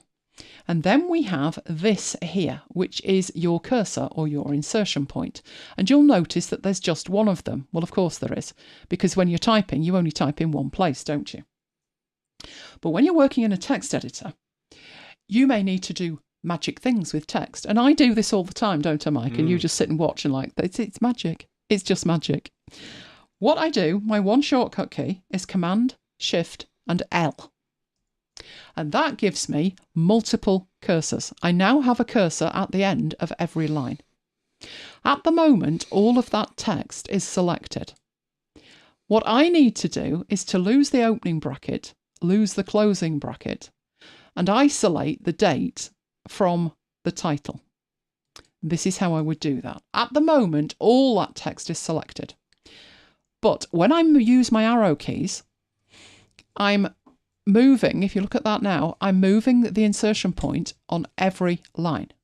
And this is why I can't do it from the left-hand side, because now I'm at 2014 and 2018, but I'm nowhere near the others. But if I use Command and right arrow, it takes me to the end. And I want to lose the brackets. So, backspace. That loses all of them. And then I need to move back 1, 2, 3, 4. And I need to lose the opening bracket. And then, while I'm at it, I might as well lose the space. Then, holding Command, Shift and right arrow, I'm selecting the dates, all of them, and I cut them away. Then I press the Escape key, and I've now got one insertion point again. And I move down to the bottom out of the way and I paste my dates in. The numbers I don't particularly need for what I'm going to do. So I've got two ways of getting rid of those. I could either do what I've just done, which I'll show you. So I'm making a selection of just those rows.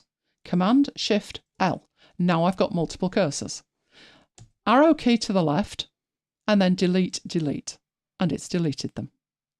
I'm just going to undo that and show you another way of doing it, which is if you hold the Option key down and click and drag, it makes a vertical selection.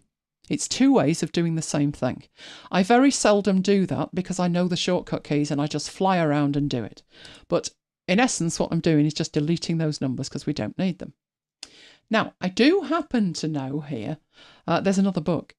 I think it's coming out next year. So I could add that at this stage, but I'm not going to. This is my raw data. So let's get rid of it. And what I'm going to do is go into something that I've built. So let me go find it. I need my link. Where's my link? There it is. I've made a copy of this for demo purposes, but what we've got here is a spreadsheet. Now, as you can see, a number at the beginning, followed by the title, followed by the year.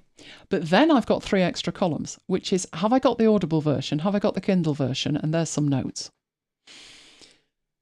And we've got my raw data. So it's really simple to copy that and go into my title and paste. Go back into here, copy the years, and go into my spreadsheet and paste. I leave this saying 1 and 2 because there are 7 books. In fact, there are 8. So I'm going to add the extra one. It is called The Hallmarked Man. She's still writing it, so I'm going to say 2025. It's very annoying. The last one was left on a cliffhanger. Right, so these are my books. These are the sequence. These are the titles. These are the years. Right, do I have the Audible version? You bet I have.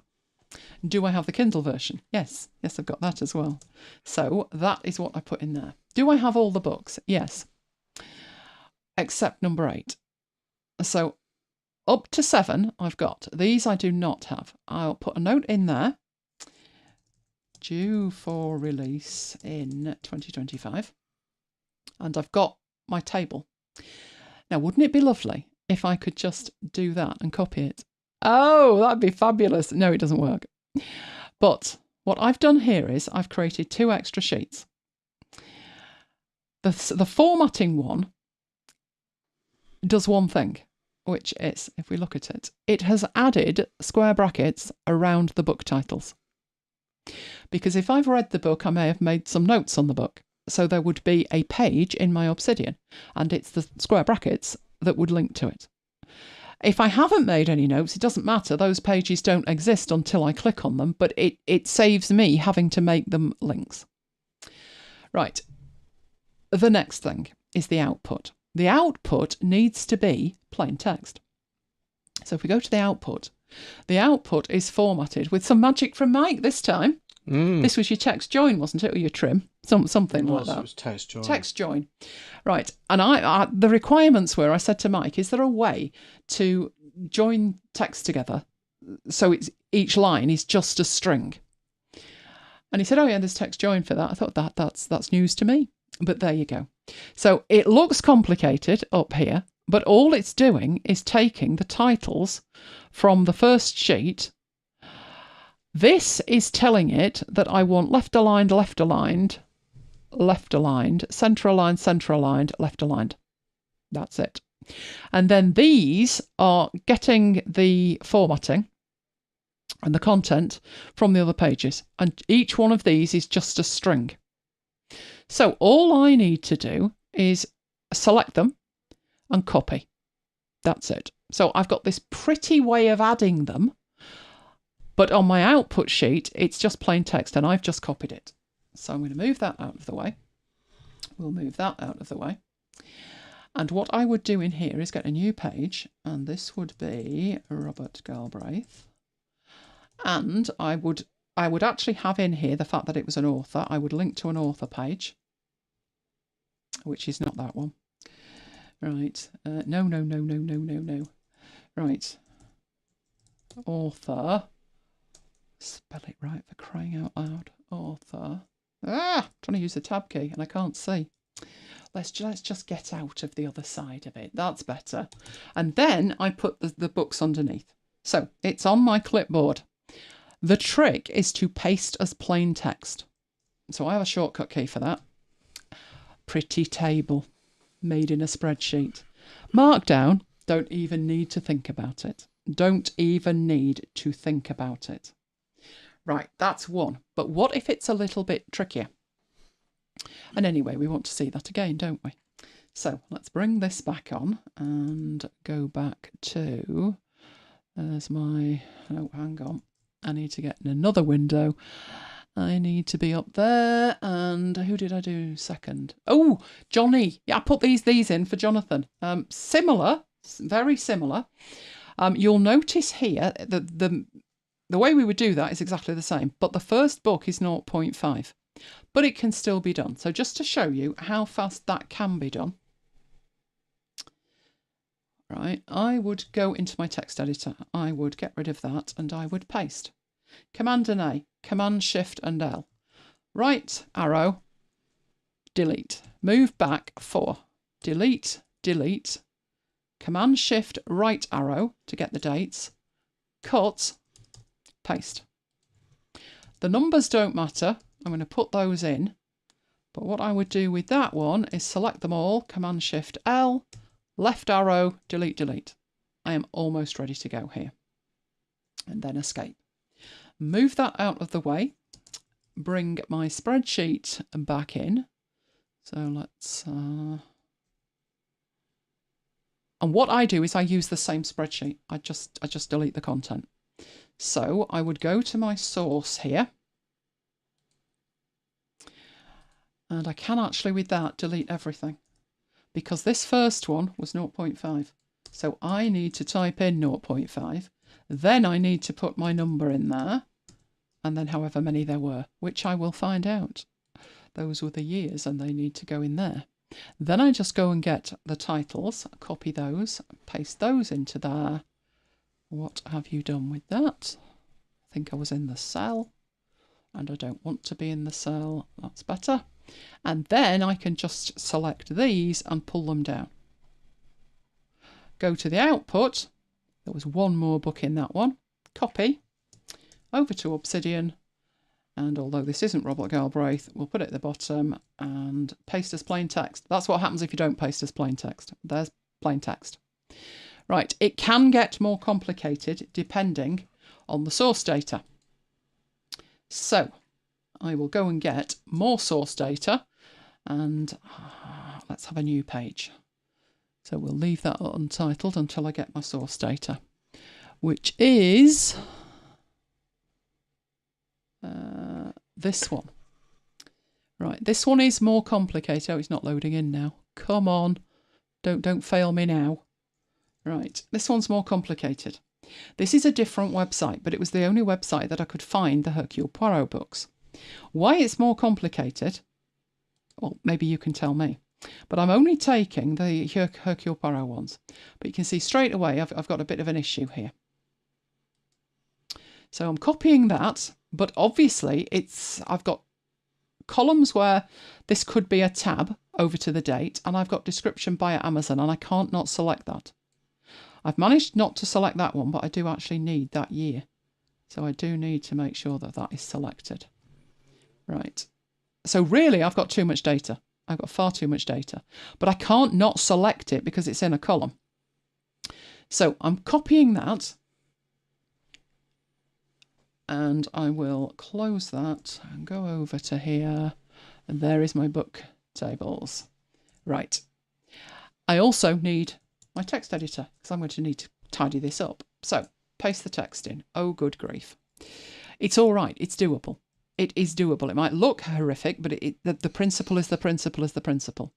Right. First thing to do. We do not need the description by Amazon or any of that. So if I make a selection of that and I copy it, one way to get rid of it is to do a search and replace. The other way would be to do what you've seen me do a dozen times before, which is select the whole thing, go into your multiple cursors, move to the end of it and start deleting it. But I've demoed that. So let's do the search and replace. So that's what I'm looking for. And what do I want to replace it with? Nothing. So let's just replace the lot. And that straight away is a lot easier. Right, now I need to look at what I'm left with. And I can tell looking at it that there's some tabs in there, not spaces, because this one is much smaller than this one. So I could do with tidying that up, it would just make it easier to tidy that up at this point. So if I go back into here and I search for a tab and I replace it with a space, so we're going back to our regex of last week. I replace all of those, again, much neater, much tidier. And we have 38 books here.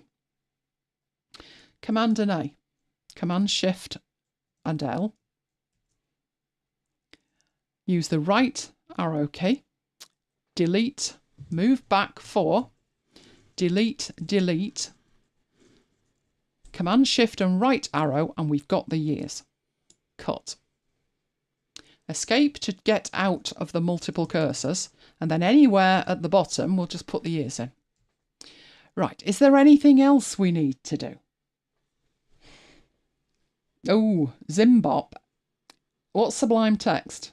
And is it free or paid? It's paid and it's not cheap. There is a good alternative which is Cot Editor. I just prefer this one. I like the multiple cursors, which is what I'm demonstrating. Right, so we got the years, we've got the titles. Is there anything else I need to change? Now, depending on what it is you're doing with this, yes and no. No, if you're just putting it in a table and you're not intending to link with it. But if you look at some of these books, they've got 2 titles. This isn't handy, is it? With a forward slash. Forward slash not good in a file name. So they would need to be gone. We can do that. We can bring in the find and replace. We can look for a forward slash and you'll see they all light up. Move to the replace and replace with a dash. And a dash is quite happy in a file name. And then replace all. And that solved that problem. So that's just really tidying up text. It's handy to have that skill when you come to something like this. So I have that skill. It's nothing to do with Obsidian in a way. It's just a skill of tidying up text. Right, that's our material. Let's go down and get the years. So I'm just going to select those years. and up to there, and copy that. Move that out of the way. I'm going to put that into here. So again, I could go into here with this and just delete that. This is my data entry sheet. So starting off at the beginning and pasting the years in, going back to the text editor and selecting just the titles and put those in. I would do a check at that point that you've got enough here. That is the last one, it was 2013, and it is. And then we need the numbers in there. So put in the first two, select those and pull those down, and that should give us 38 books. The reason it's not 39, well, there's 39 rows, is we have titles at the top. As soon as we put those in there, the formatting will put brackets around them, and our output will give us the text that we need. So click the first cell, hold the shift key down, and click the second. Right. I have them all. Then I need to go into Obsidian. So let's go back into Obsidian. Right, this was Agatha Christie. And paste as plain text. Hang on, didn't copy it, did I? Right, thought I'd copied you. Right, select. Copy. Definitely copied you that time. Don't play with my head. And there we go. Now, I haven't filled in the Kindle with these or whatever, but I can certainly do that, and I can do that in here.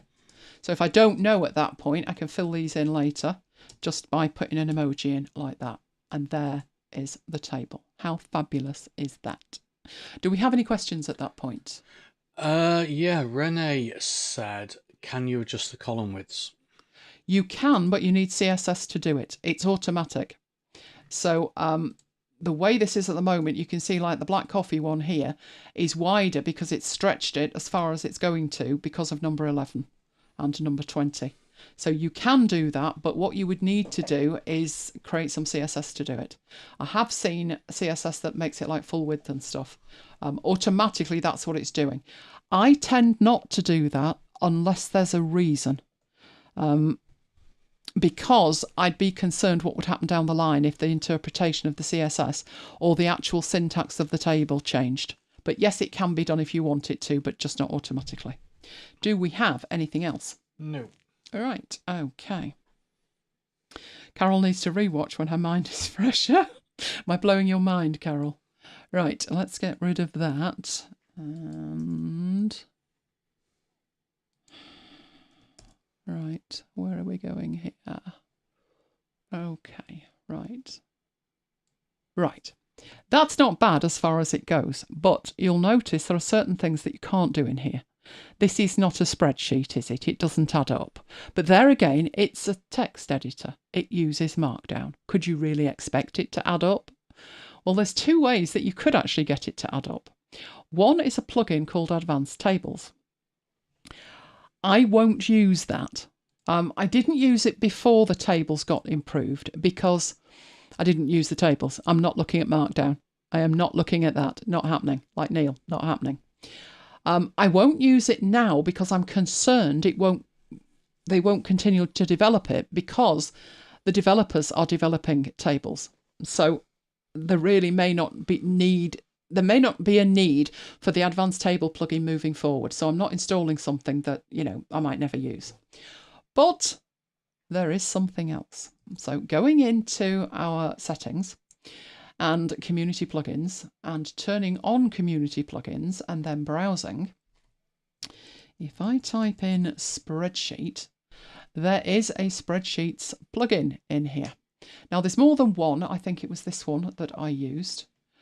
So I've clicked it. It gives you the instructions. Look at this. Wow. In a text editor, a Markdown editor. So let's install it. Once it's installed, I'm going to enable it.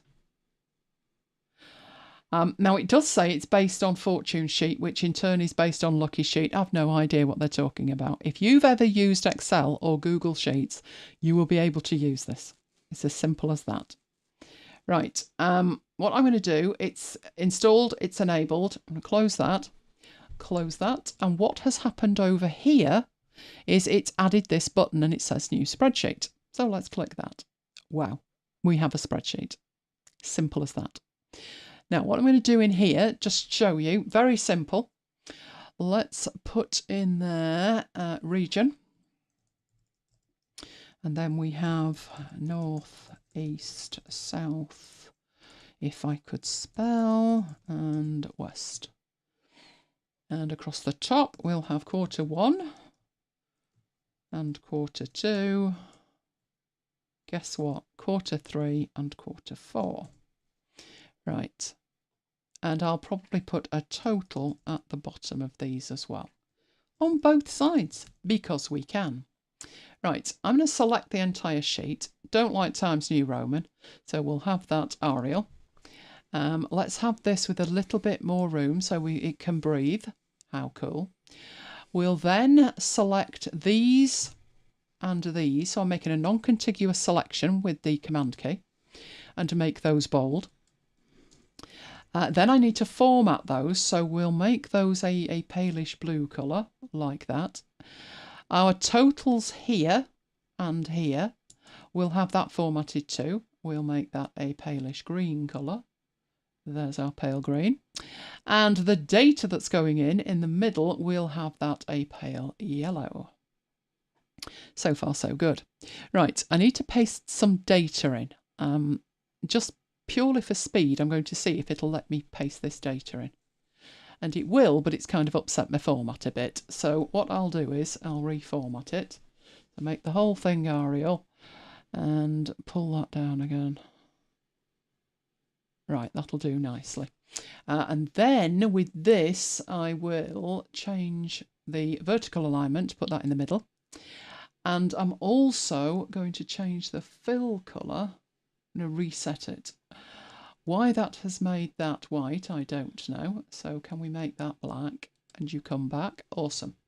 Right, I'm going to go up here and just do something in case I need to do it. Right. It's a spreadsheet. It's a real spreadsheet in your Markdown editor. So at the bottom here, I can add these up in the way that you would imagine. Equals sum, open round brackets, select the cells, close the round brackets and press enter. And if I make a change up here by putting 925, that will update the number at the bottom. I will do that again, but over here, so you can see it. So equals sum, open round bracket, make my selection, close round bracket, and I'm done. Also, I can copy that. Copied it too far, but I can copy it. So let's copy that all the way over there and copy that one down there. Oh, how good is that? Anything you could do in a spreadsheet, even including merging cells and all sorts, you can do. Now this bit here, I wanted lemon, didn't I? Right, there's my lemon. But what I would also like is if the value in this cell is below a certain value, I would like to be notified of that. That is a feature called conditional formatting. So if the value in the cell is less than something, I want you to tell me. So let's say less than 500. I want the text colour set to white and I want the cell colour set to red. So it's really indicating to me there's a problem with that figure.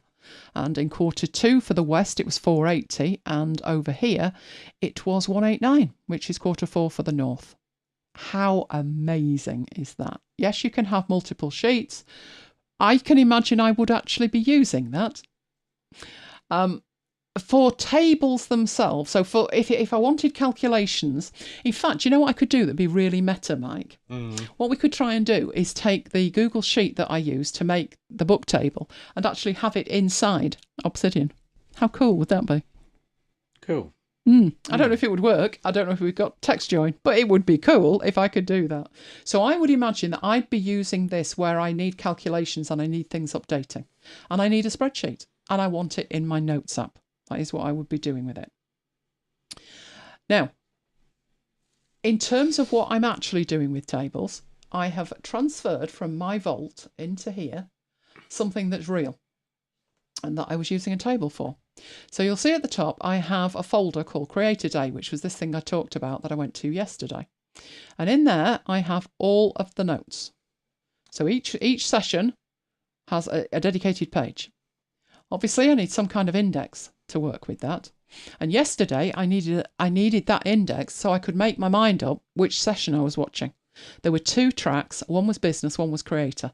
So am I watching the business track or am I watching the creator track? And which one am I watching on catch up later? So I made an index, and that is my index, and it was a table. I did that by hand. It wasn't that tricky. I did it in a text editor. I've got all the speakers listed at the bottom and the comms and the admin stuff, but that is my index to it. So let's go to one that I didn't actually. I didn't go to that one. But what you've actually got in there is the poster for each event, the meta for each event, the replay, and anything. When I've made notes, they'll be down there. And I have one of those for each one. And they are working. How it's all working is that they're hanging off this index in here. Could I have that any other way? Well, yes, I could have just had these as bullet points.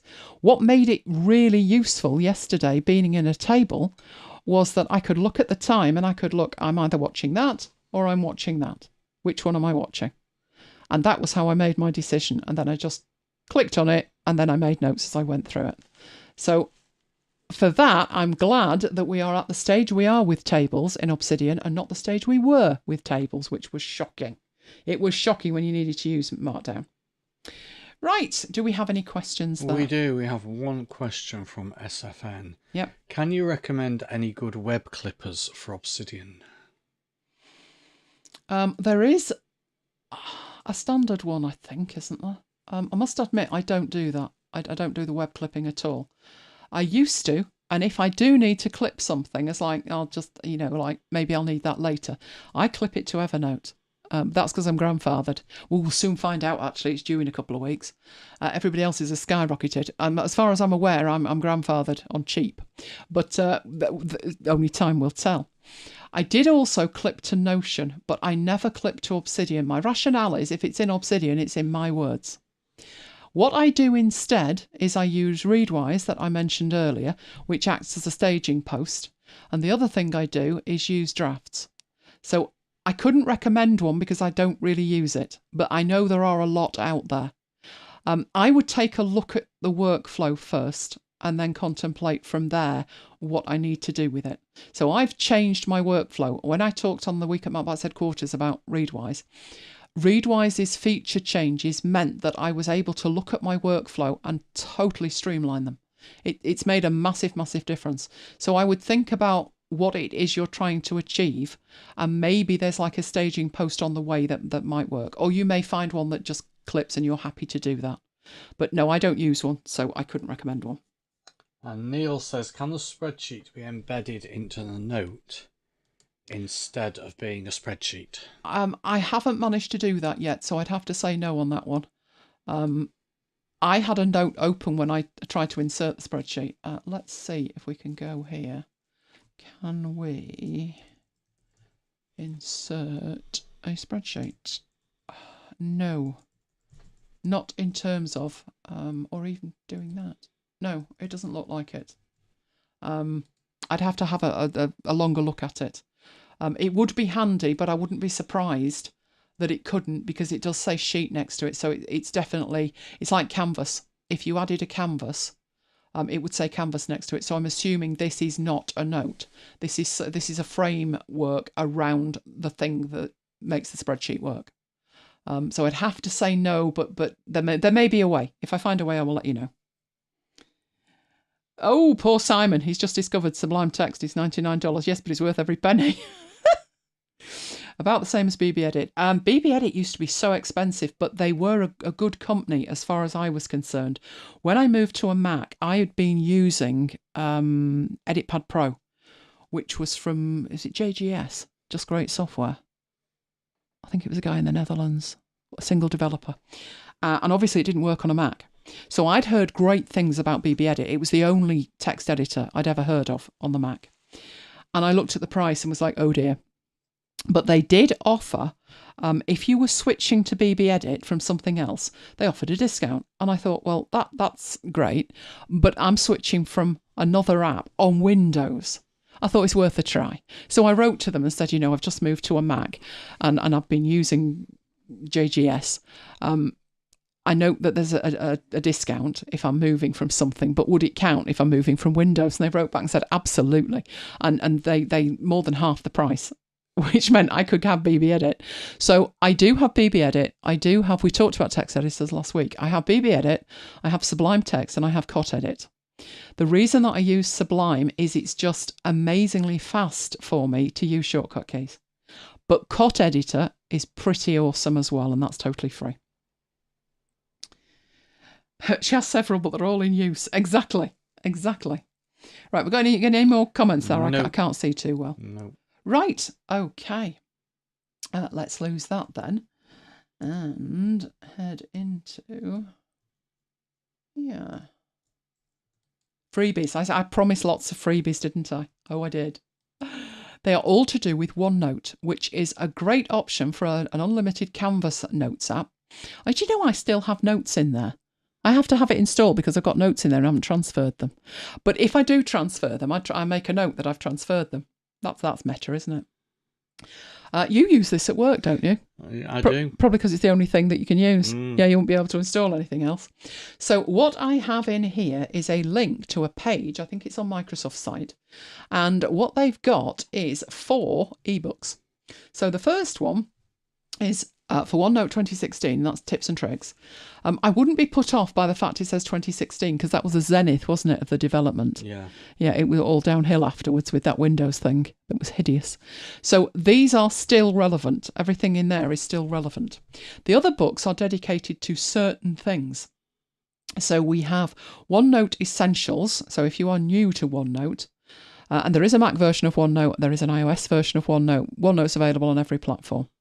I went from Evernote to OneNote, and the only reason that I left OneNote in the end was that we moved everything that we were doing in OneNote was the shared stuff, and I moved to Notion in 2018. That's the only reason that I left it, otherwise I would still be there. Then there's OneNote for meetings, so there's workflows in there and how to track stuff. There's Life Moments. I'm not sure about Life Moments. That's day one for me, but never mind.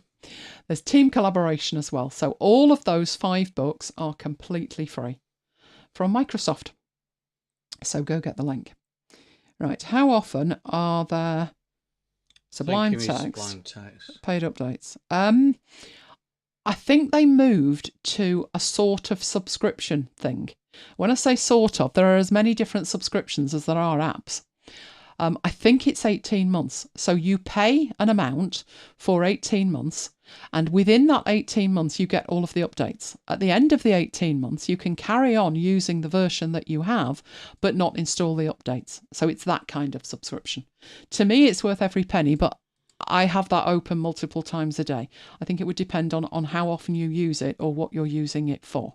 If you just want to be able to edit text, there's nothing wrong with Cot Editor. I mean, I would leave text edit alone. I can't be doing with text edit. It's very poor. But Cot Editor is great. And that's available free in the App Store. The reason that I have Sublime and BB Edit is great when it comes to scripting. So I have scripts that take the MacBites show notes out of Scrivener and make a web page from them. And that is written as a script, and only BB Edit can run that. And the reason that I have Sublime is what you saw with the multiple cursors and the moving around is far easier in BB Edit, in Sublime Text. It's much, much faster.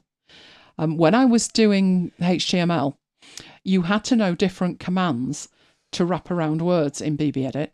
But in Sublime, it was just one shortcut key and then you just type what you wanted. So it was just much faster, but it doesn't... I mean, it probably can do the automations as long as you're writing them in Python or something. And I just want to, use a standard AppleScript automation, and BB Edit is great at that. So that's why I have the 2, and I have Cot Edit because it's pretty. Cot Edit is pretty in terms of you can change the format that it supports, and it gives you colour coding. So sometimes it's just, I don't want something like Sublime, which is not pretty, it's fast.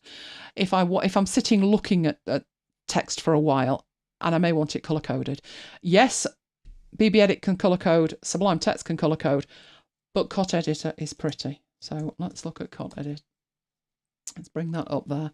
Doesn't look that pretty, I'll grant you. But if you were to put some CSS in there, so state, open it up, then I would go down here and then put like background. We did this last week, didn't we, with CSS, like that.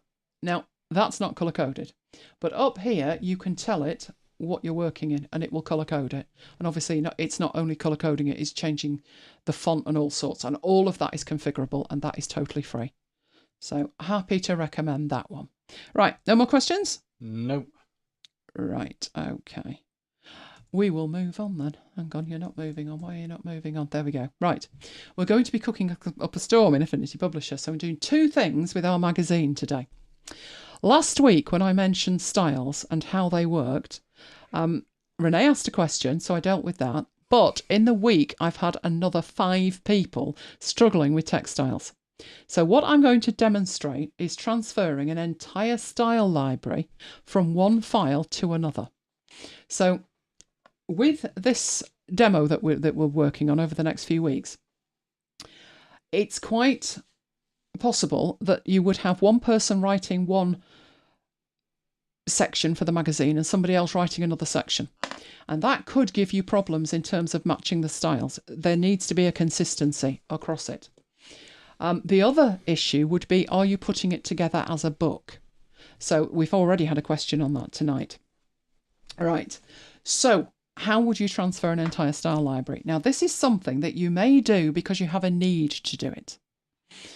But you may also want to do what I'm about to share just to back up your styles. Just to make sure that you may have a job for a client and they may have said this is how we want it to look. And then the next thing, they want it to look a totally different way. So you go through your styles and you update all your styles. And then they say, we liked it the other way. And trust me, that happens. So you could make a backup copy of your publisher file. And you may think, well, that'll do.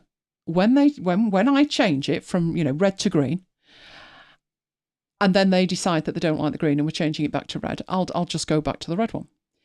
And you may be able to do that, but you will not be able to do that if they've changed the content. So between going from red to green, they've changed the content.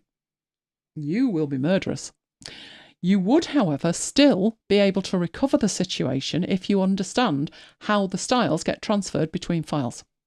So what I do is I make a backup of the file just for the styles. I do not care what content is in the file at all. I'm just backing up that file for the styles. So obviously I have backups of the files, but what I do is I have 2 different folders. One is where I'm backing up the content and the other is where I'm backing up the styles. Now, you may think, well, isn't it one and the same? Yes, it is. But I know by looking at the folders that that one, the content's correct, and that one, it might not be, but the styles are. So we need to understand that inside a standard Affinity Publisher file, we have styles. And inside there, we've defined our styles inside the file.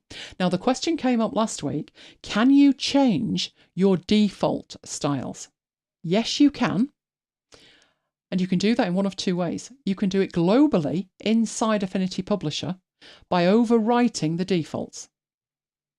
Another way to do it is to create a template with the styles in that you actually want and start your file from there. So styles cannot be exported. This does make sense if you think about it.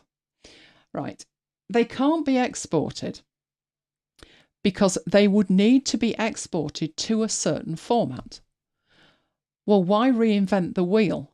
They're already in an Affinity Publisher file and they're quite happy in there. So why create a file, another file format that's just the styles? So because of that, you cannot export styles. What you would need to do is to save the file as it is at the moment. You can import styles. So this is how it would actually work. I have a customized Affinity Publisher file. I may have content in it, I may not. It doesn't matter to me because I have customized the styles. I also have another file. which is a standard Affinity Publisher file, and I haven't customized anything, and I've got content in it. And I want my content in my standard Affinity Publisher file to look the same as it would if it was in my customized Affinity Publisher file. Do not take the content out of the standard file and try copying and pasting it into the other file. Don't do that. Take the styles from the customized file and import them into the standard one. And then that one will have the same styles as your customized file. That is how it works.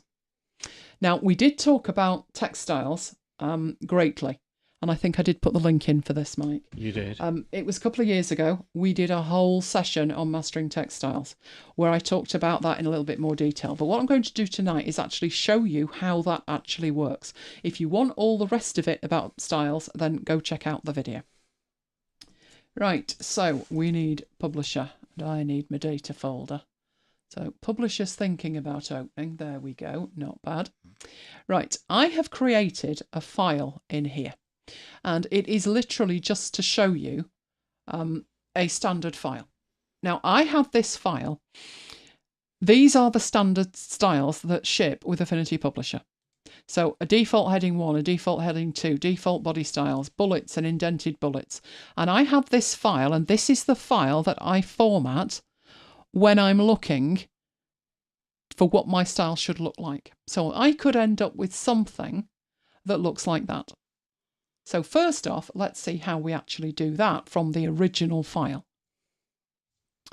So very straightforward. In the text styles panel that you have over on the right, I need to point out that by default, sort by type's off and hierarchical is off, and it looks a mess like that. In fact, I think it's worse than that. I think it shows the samples. Oh, who can work with that? The problem with that is, as far as I'm concerned, because it's centered in reality, which it is, it puts the name in the center, and I'm looking up and down here. And then there's the drop caps that's that tiny, I can't read it. Really? If you enjoy that, power to you. Me, can't abide it. So I change everything in here. I turn the samples off, which gives you just a list. But I also turn on type, which means the styles we have are the group styles at the top, followed by the paragraph styles, followed by character styles at the bottom. And then I want to see the hierarchy, because at the moment I couldn't tell if I were to apply a drop cap, where's that coming from? Where's the rest of the style coming from? But if I turn on hierarchical up here, fabulous. The disclosure triangle there is showing me that everything is coming from base. And then I have body, and I have bullets, and I have my headings, and I have my numbers. So I much prefer that view. I couldn't work without that view. So we have here a style where I can tell that everything, as I click in here, is Arial. So all of these, the bulleted numbers are Arial, everything's Arial. But because of my hierarchy, I can see that numbered headings, bullets and body are hanging off the base style. So if I right click on the base style and I go to edit that, this is where I should find what font is in use. And it is. It's Arial and it's 12 points. So what I would do in there, let's say that we want this Avenir. That automatically ripples through to everything else. And remember, those styles that we're looking at here, they are the base styles from Affinity. I've not touched them yet. This is the first change I've made. I'm changing this to Avenir. And I might want to make that bigger as well, so I could go in there and make that 14 and make it a little bit bigger. You'll notice with that, it didn't apply to everything. What's going on? It didn't apply to the body style, but it did change the bullets. What's happening? And that's because clearly something has happened. Let's do that. But in our body style, if we go in and edit the body style, we can see that is 12 points. Now, if I want the body style to inherit from the base style, what I need to do is go in here and say don't change it. And what that has done is it's now changed it to 14. If you want that to be something else, you might want it bigger, in which case that is bigger than the bullets and the numbers, or you might want it smaller. But the bullets and the numbers are taking their size from the base style, but the body is not. But it does if you change it to no change. So let's OK on that. Right, we've made some changes there. But I need to now start making more changes here. So I want to make, my heading 1 can't abide that it's centered.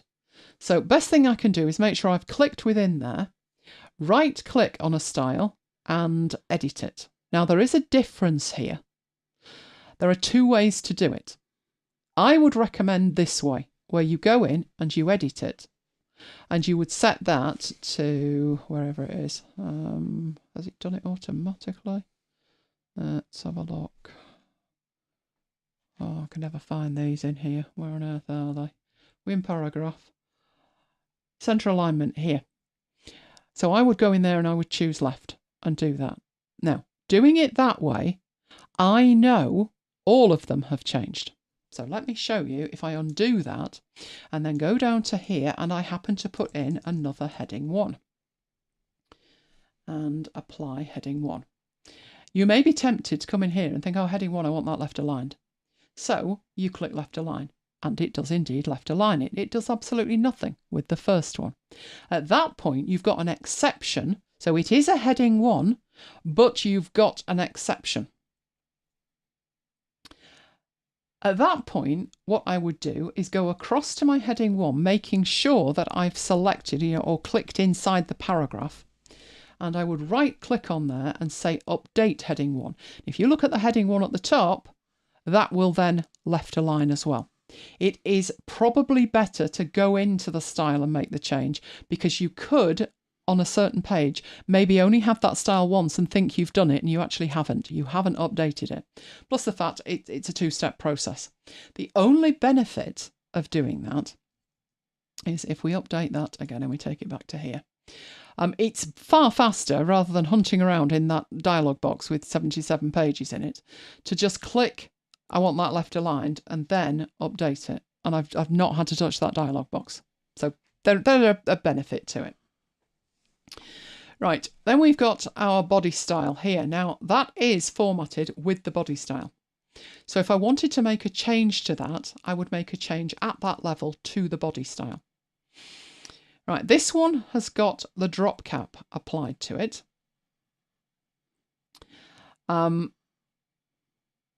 Then we've got our initial words down here, and these are all styles that ship with Affinity. I have not changed them.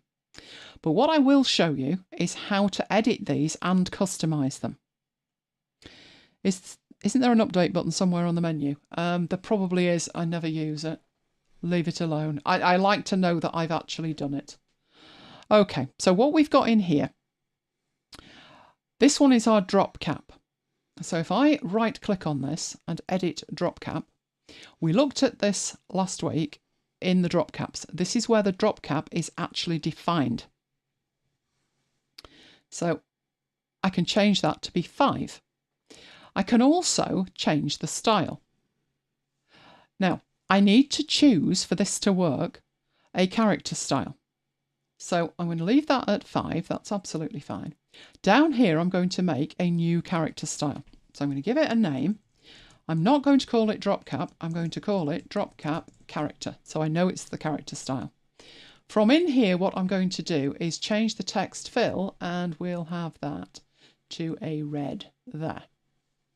And OK. Now, it doesn't look like that's made a jot of difference, apart from the fact it's applied to here, which we don't want. Well, all I'm going to do with that is hit the no style option for the character style there. So I don't want that actually applied. Nor do I want to go into here and apply it. If I were to do that, let's get our drop cap. It would work, but there is a better way to do it.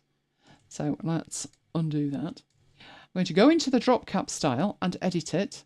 And in there, I'm going to choose, under drop caps down here, the style to be applied. Now, why would I do that? Why am I doing that? Because surely it's much faster to just apply the drop cap style. It's because it will automatically update if it's a character style if I want to change it. So I've applied drop cap Via the drop cap paragraph style, I have applied the character style, which means in here, if I go in to edit that, and I go down to my colour, and I change that to the lurid pink, it will automatically update, rather than me manually applying it and then having to apply it multiple times. So I think it's easier just to know, to create that link between the two, to have the chain between the two. Right, the other thing that we have never looked at is the initial words. So we have a style underneath the body in here, which is initial words. And it's applied, it's a paragraph style, and it makes the first X number of words, in this case, bold. But how do we control that? You know, it just happens in here that 3 words would be perfect. But sometimes you may have another paragraph. So if we took that paragraph, let's take the whole thing and we'll edit it. Right. So we'll take that and put that down there and say that we've got a range of paragraphs here, and each one has 2 words at the beginning. So we have 2 words like that. We don't particularly want body, we don't particularly want that. And now I've got too many words highlighted. I only want the first 2, not the first 3. So it happened to work for this paragraph because there were 3 words. But if all our paragraphs have 2 words that we would want highlighted, then you're going to need to edit the initial words style. So edit initial words. And down here below the drop caps, we have an initial word setting. And it says maximum count 3. So we could change that to 2. And what that will do is it works perfectly on this second one here. Unfortunately, it does mean that that looks a little bit odd because there's 3. But we do have an end character in here. So if we put the dash in and take it up to 3, that should actually work, but it's not. They would work. So if in here our text finished with a colon, it would work. But we'll leave it set to 2. What we've got applying here is strong, which happens to be a character style that we already have. It's one of the default character styles. What I could do is come and make a character style. So a new character style. This one would be initial words, and I will put character there. And in the colour for this, change it to something that is blindingly obvious. How would that work? Do you have the pink and be done? Right. That's applied it, but again, it's applied it in here, which we don't want. So we'll get rid of that. No style on there. We want it to automatically apply to the first 2 words in our case. So we go into the paragraph style of initial words, and we go to initial words at the bottom, and instead of having that strong, we would have that set to initial words like that. Now, problem with that is now it's not bold, and you couldn't apply 2 character styles. So what you would need to do is edit your edit your initial words character style, and in there with the font, change the weight of the font to bold, and that will automatically solve that problem. So we've made those changes there. Right, what other changes shall we make here? Well, in the heading 1, I'm going to edit that to give it some different colour. The reason that I'm bothering to do this with colours is, remember what we're doing here. I'm creating some custom styles in a standard file that I'm going to transfer to another file. So in my text fill here, I will have that a kind of greenish colour. And in my heading 2 there, I will do the same, but I will make that kind of purple colour. So we'll take it that way, like that. Don't want it too dark. I need us to know that it's a different colour. Okay, good to go with that. And I'm just going to show you that we've edited the base style to change the font. We also changed the body style from 12 to whatever the base style is. And in the base style here, I'm going to make a change. And where we have black, I am going to change that. So we will go to the swatches and we'll have a 50% black. on the text. And that's made the text much lighter. So at that point, I'm going to save this file, but at the moment it says standard styles. I opened this and it was standard styles. It was a file that I use as like a style guide, that I load my styles in and everything is in front of me, so I can think I need to change this, I need to change that. So I don't want to save this as standard styles. This is my custom styles. So I'm going to do a save as, and you can see I've got custom styles and standard styles. This one is going to be my custom styles, but this is what I did on the night. So this is how I do it. I put OTN at the end, and I know this was all I demonstrated. So those are our custom styles. I can now close that file completely. I've got 2 versions now. So I'm going to bring on my data here. This is the one I've just saved, which you can see there. And that one is my standard styles. That was what I started with. So you cannot export styles, but you don't need to, because you can import styles. So if this was my file that comes along, and I know I've already got a set of styles, which would be my custom styles, all I would need to do is open up my standard styles. And from over here on the burger menu next to the text styles, I would click that and choose to import styles. And then it needs to know where they're coming from. Now, this is where I would have 2 sets of backups. One would be my style backups, and the other would be my content backups. So I'm going in here for my custom styles on the night. That's the one I've just created with all of the colours. And I'm going to click open. Now, it then gives me this dialog box, which is incredibly important. Don't ignore the dialog box. Right. Because these files started life as the same file, you can see we've got a lot of conflicts, which we actually want. We want the conflicts because we want to replace our plain base style with the one that we're importing.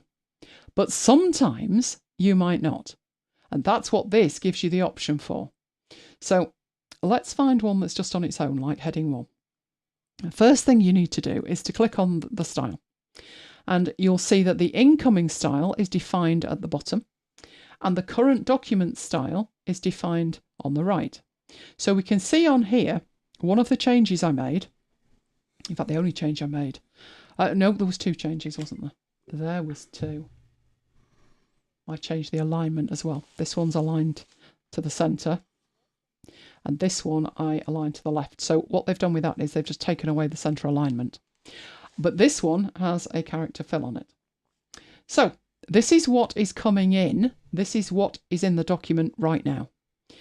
If you decide you don't want to lose the style that is in your document, you have, and this, the interface, what are they thinking? It's like, what's that? There's a checkbox. Yes, but there's nothing up here. What's it for? You put a check in that box and it will rename the style. It will bring it in, but it won't overwrite what you have. It will rename it. So it's a way to bring in styles with clashing names without them overwriting your styles. Now, I don't need that in here with any of them. So I'm going to make sure that all of the styles here are set to replace what's in there. But you'll notice that you've got this drop cap character style and our initial words character style, and that is not saying there's a conflict. That's because those 2 styles do not exist in the original file. In my standard styles, they were not there. I created both of those, so it's quite happy to let me import those because it's not going to overwrite anything. It's just going to add them to the list of styles. So there is no conflict for the drop cap and there is no conflict for the initial words either. And that is what we've got in there. So having selected initial words, you can see the definition of it and you can see that in the current document, there are no styles with that name. So it's blank. So what we can do with this, because it's standard, and this is exactly what you could do if you are swapping styles in and out of a standard document from an earlier version of the document.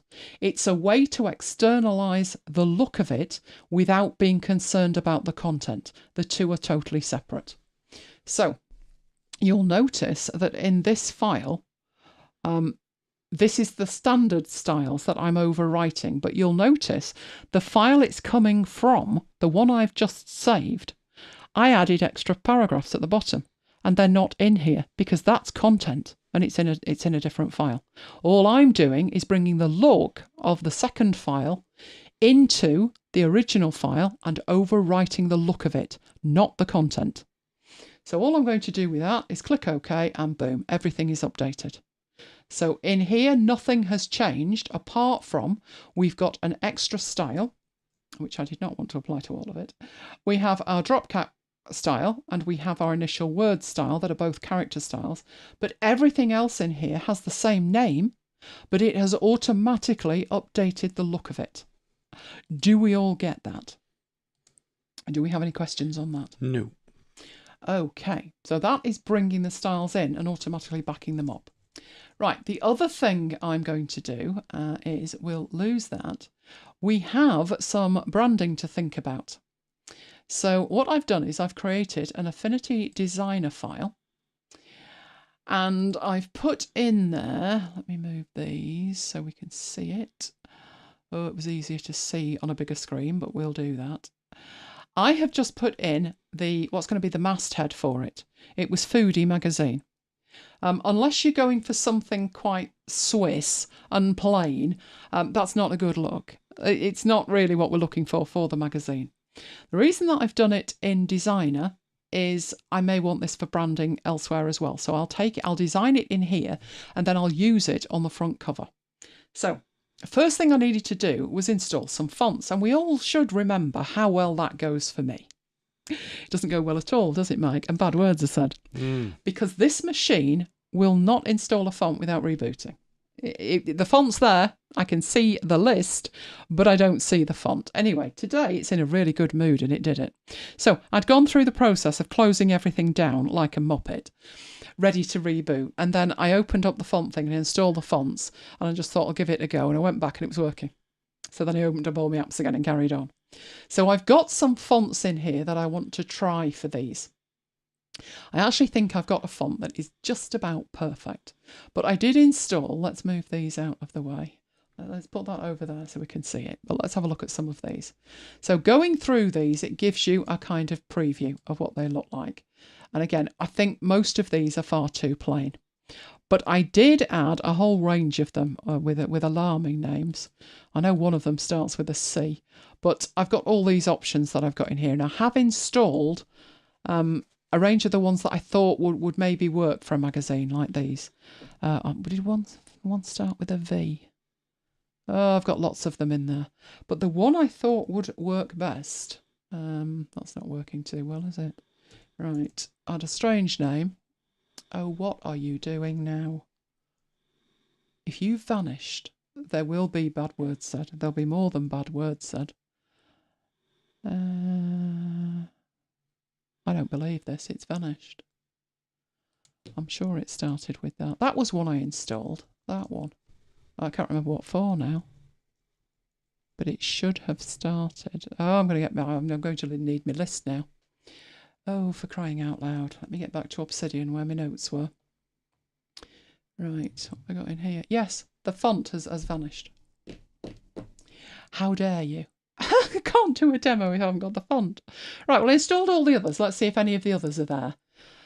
This was working in rehearsals, Mike. Because I didn't sit there with my feet up saying everything's done. That'll teach me, won't it? Yeah, none of the fonts are there that I installed. Interesting. Let's try the last one. No, none of them are there. But they were there. In fact, if we go into my font book, can we see them there? Oh, I've got warnings on them now. What's it? No uninstalled fonts, missing fonts. Oh, crying out loud, because they can't be found. Well, they were moved into there. Let me see if I can get them back in, which means I need to go and find them. I've already installed these once. Where did I put them? Right, they're possibly in my downloads folder. Shall we just talk amongst ourselves while I try and find them?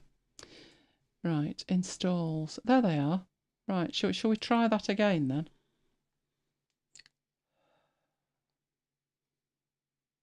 Let's get the foodie font. Oh, the machine's gone mad now. It's gone mad. Right, are you back? I think I'm going to have to uninstall this lot. Do you know, fonts they just used to work. Fonts just used to work, and now they don't. Right, remove fonts. Right. But you're still showing me that they're there then, are you? Who hates fonts as much as I do? I'm not sure. Well, it's not complaining anymore, is it? So let's see what gives. But they're still not there. I can see they're not there. Right, let's have another go. There it is. Ah, right. They're back again. So, machine playing with my mind, just saying. Right, so this was what I decided to try. That's more the look I'm looking for. So selecting that and applying the same font, which was the Coo font. Kumingos, there we go. And I thought that's more the look that we're looking for. But when I saw this font, there was a reason that I was looking for it. And that was, where's the other panel gone? I've got another panel missing. Anyway, what I saw was that you could change the O and the O. And you could do that through the glyph browser. So you will find that under Window and down to Text and turn on the glyph browser. And I've got the character one that's there somewhere, but I'm loath if I can see it. It was on the other screen and it's just vanished. Oh, there it is. What are you doing over there? Come out. Right. So I was looking at these two. This is where I can control that font, but particularly it was the glyph part that I was looking for. So in here, you choose the font from the font drop-down. You then choose which font. Now, this font only has regular, but some of the other fonts, if you were to change that to something like Arial, where there is a lot of options. Where are we? Arial, and it says 4 next to it. You go in here and you've got italic, regular, bold, and bold italic. But I'm working with this font, so let's bring that back. There. Right, so that's your font. This is whether it's bold, italic, whatever. And then underneath that, you have all. But you also have a whole range which will filter it down to basic Latin. You have Latin supplemental. Oh, you've got all sorts in there. Spacing modifiers, you name it, they're in there. Including punctuation. So if you're looking for a specific symbol, it may have been created for you. This is where, if you're using a certain font, and we had a favourite font that we were using on Brooklands. If I show you that, if we copy that, and our font that we used to like using was called Australia. It happened accidental, that, didn't it? The first time we liked that for the Brooklands slides. It was an accident because we were looking for a font to put on a presentation with some slides from Australia, and that one suited really well. The problem we had was, it was fine putting Brooklands in, but Brooklands was Brooklands 196. And despite the fact I've just typed 196, there are no numbers in the Brooklands font. So we wanted to keep the Brooklands in that font. We had to then make up the numbers as we went. But if I select that and we change it, you can see that those numbers are actually there. There's 196. Okay. So what we have in here, the currency symbol, if you were using it, you would want it to match the font. Now, there's only one currency symbol in there, so there's no dollar in there and no pound in there. Then you've got letter symbol, so that's the trademark symbol. You've got maths operators. You have a private use area, which is always a bit dodgy, but we will be returning to the private use area. And you've got these options where they kind of run together.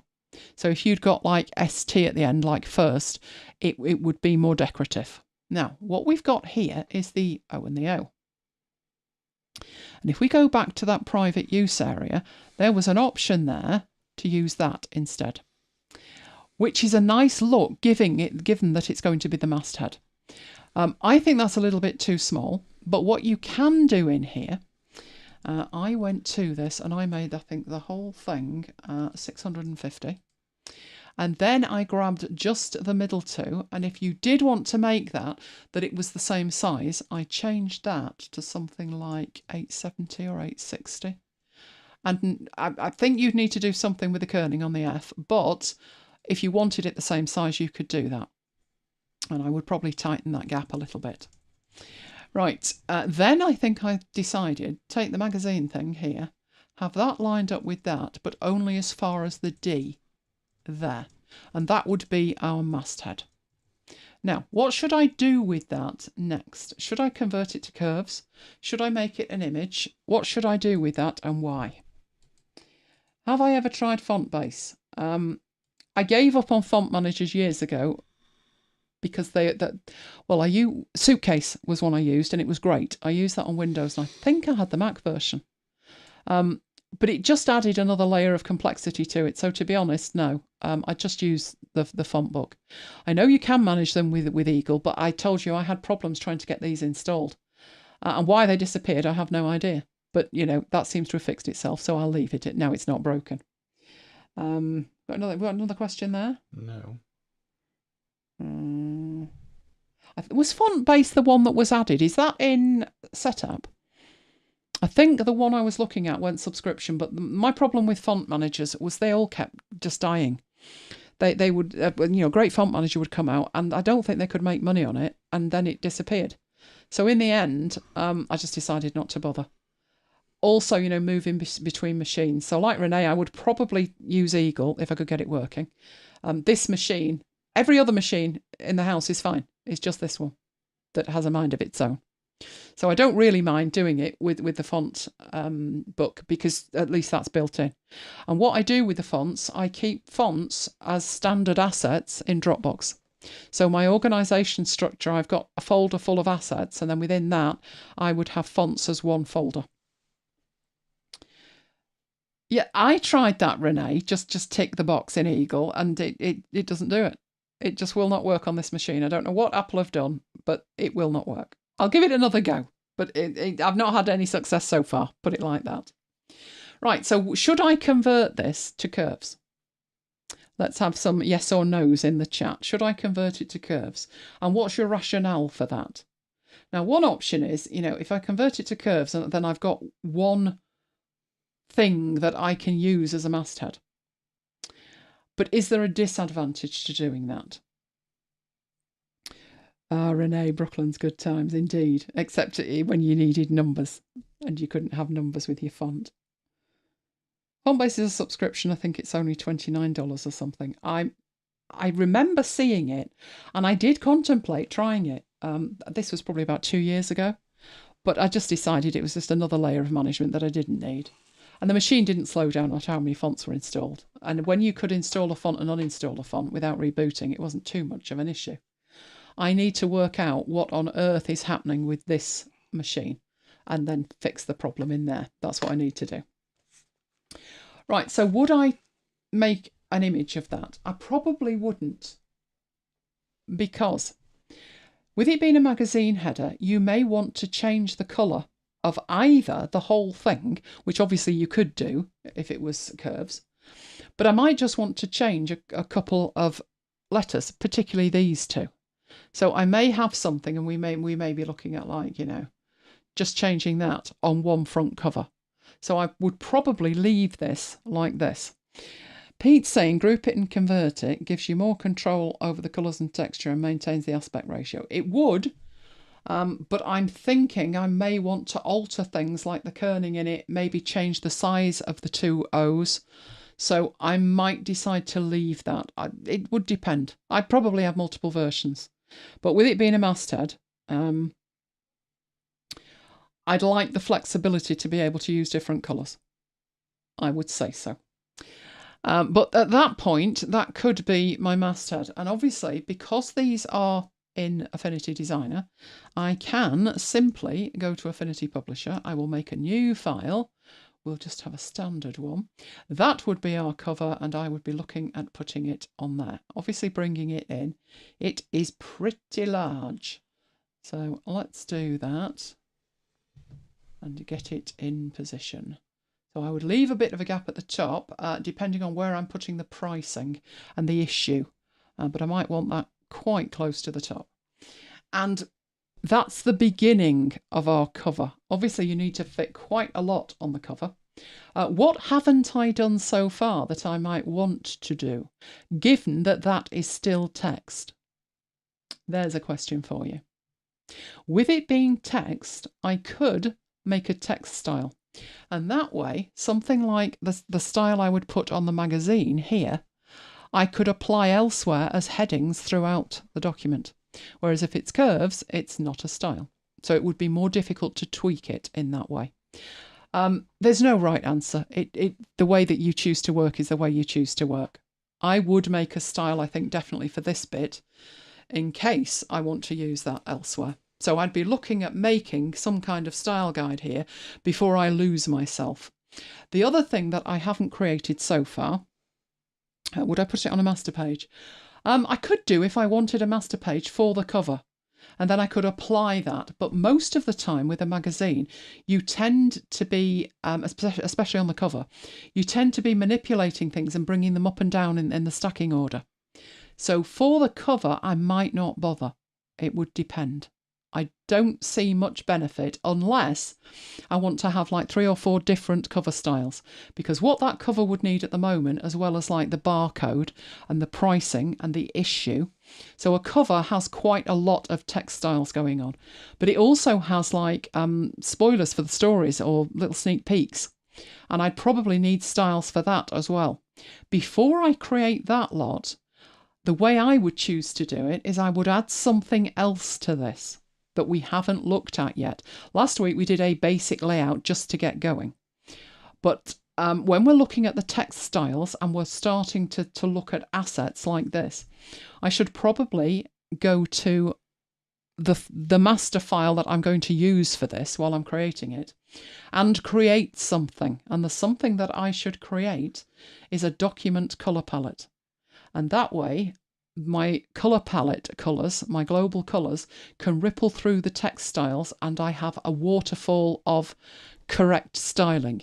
There is nothing worse than remembering you need to do that when you've done all the styles and then have to go back through them, reverse engineering it. Because while you can do it with a style, and as long as the style is applied correctly, then the global colour will update. You know, if you've got the global colour anywhere else, it won't update unless it was applied as a global colour.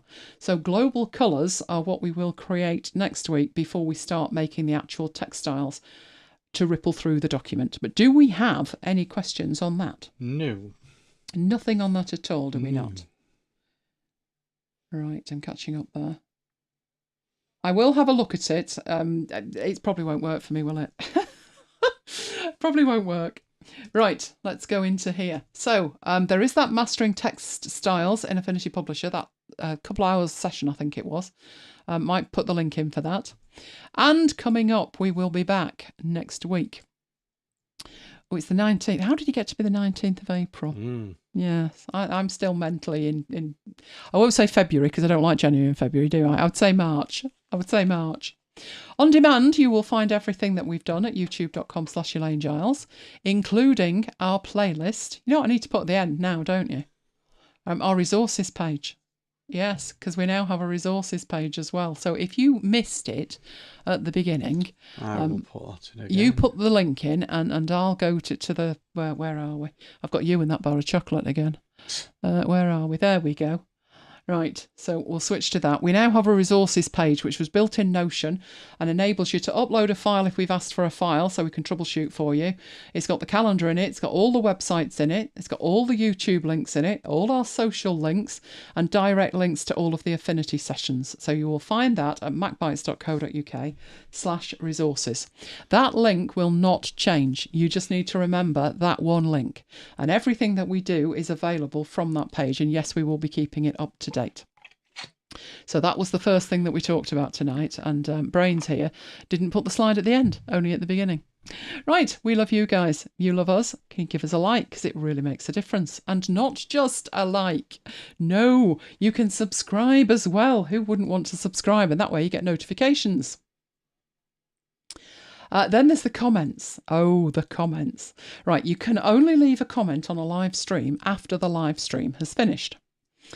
But comments matter a lot to YouTube, and thus they matter to us. So please take the time some point in the week and go back and put a comment. We do send a mail out, a follow-up mail, and it has direct links in it to each section of the video. So just pick one, click it, and say, great show, looking forward to next week. That would be fine. Anything you want to say would be absolutely fine. There is my mailing list at elainegiles.com/VIP. There is also the MacBites mail list at macbites.co.uk/MacBitesMail. Why did we not add the subscription to the MacBites mail to the Notion page? There's a question. Can you add that as an action item so I do it? So that link will be available from the resources page. Now I've thought about adding it. Then there's Slack, and the link to Slack is already there. That's where we carry on the conversation. If you want to join, it is macbites.co.uk/join Slack. If you are already a member, it is macbites.co.uk/Slack. But if you can't remember any of those, just remember macbites.co.uk/resources, and everything will be there. In fact, Mike could actually add that link rather than play around.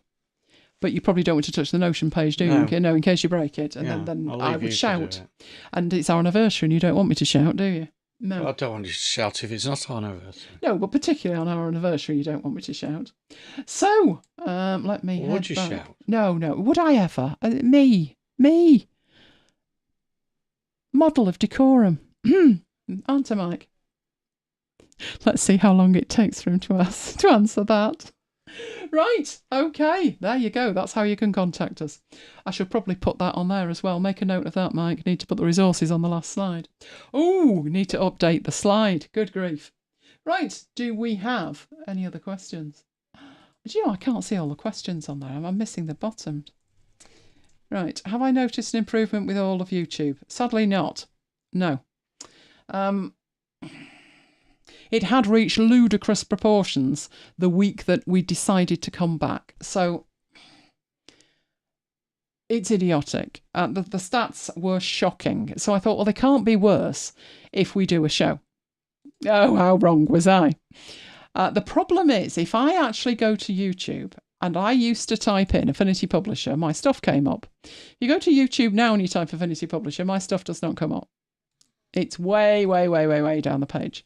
So I guess that's the first problem. I have no idea why. I've not changed anything. So of the 4 stats that you get, which are views, watch time, subscribers, and revenue, all of them were down by 90%. In the last month, we've done, I think is this the 6th show? I think it's the 6th show that we've been back. So the stats now are showing for the last month, and the last month there's been a show every week. And no, they've not improved. I don't understand it, don't profess to understand it. One show has double the views of the other 5. I don't know why. I really don't know why. However, fingers crossed on this one, Jamie, because next week, you've probably forgotten this, Mike, but I haven't. Was it next week or the week after? We've got that YouTube podcast thing. We got invited to an online thing about how to best optimise. So we'll rock up at that.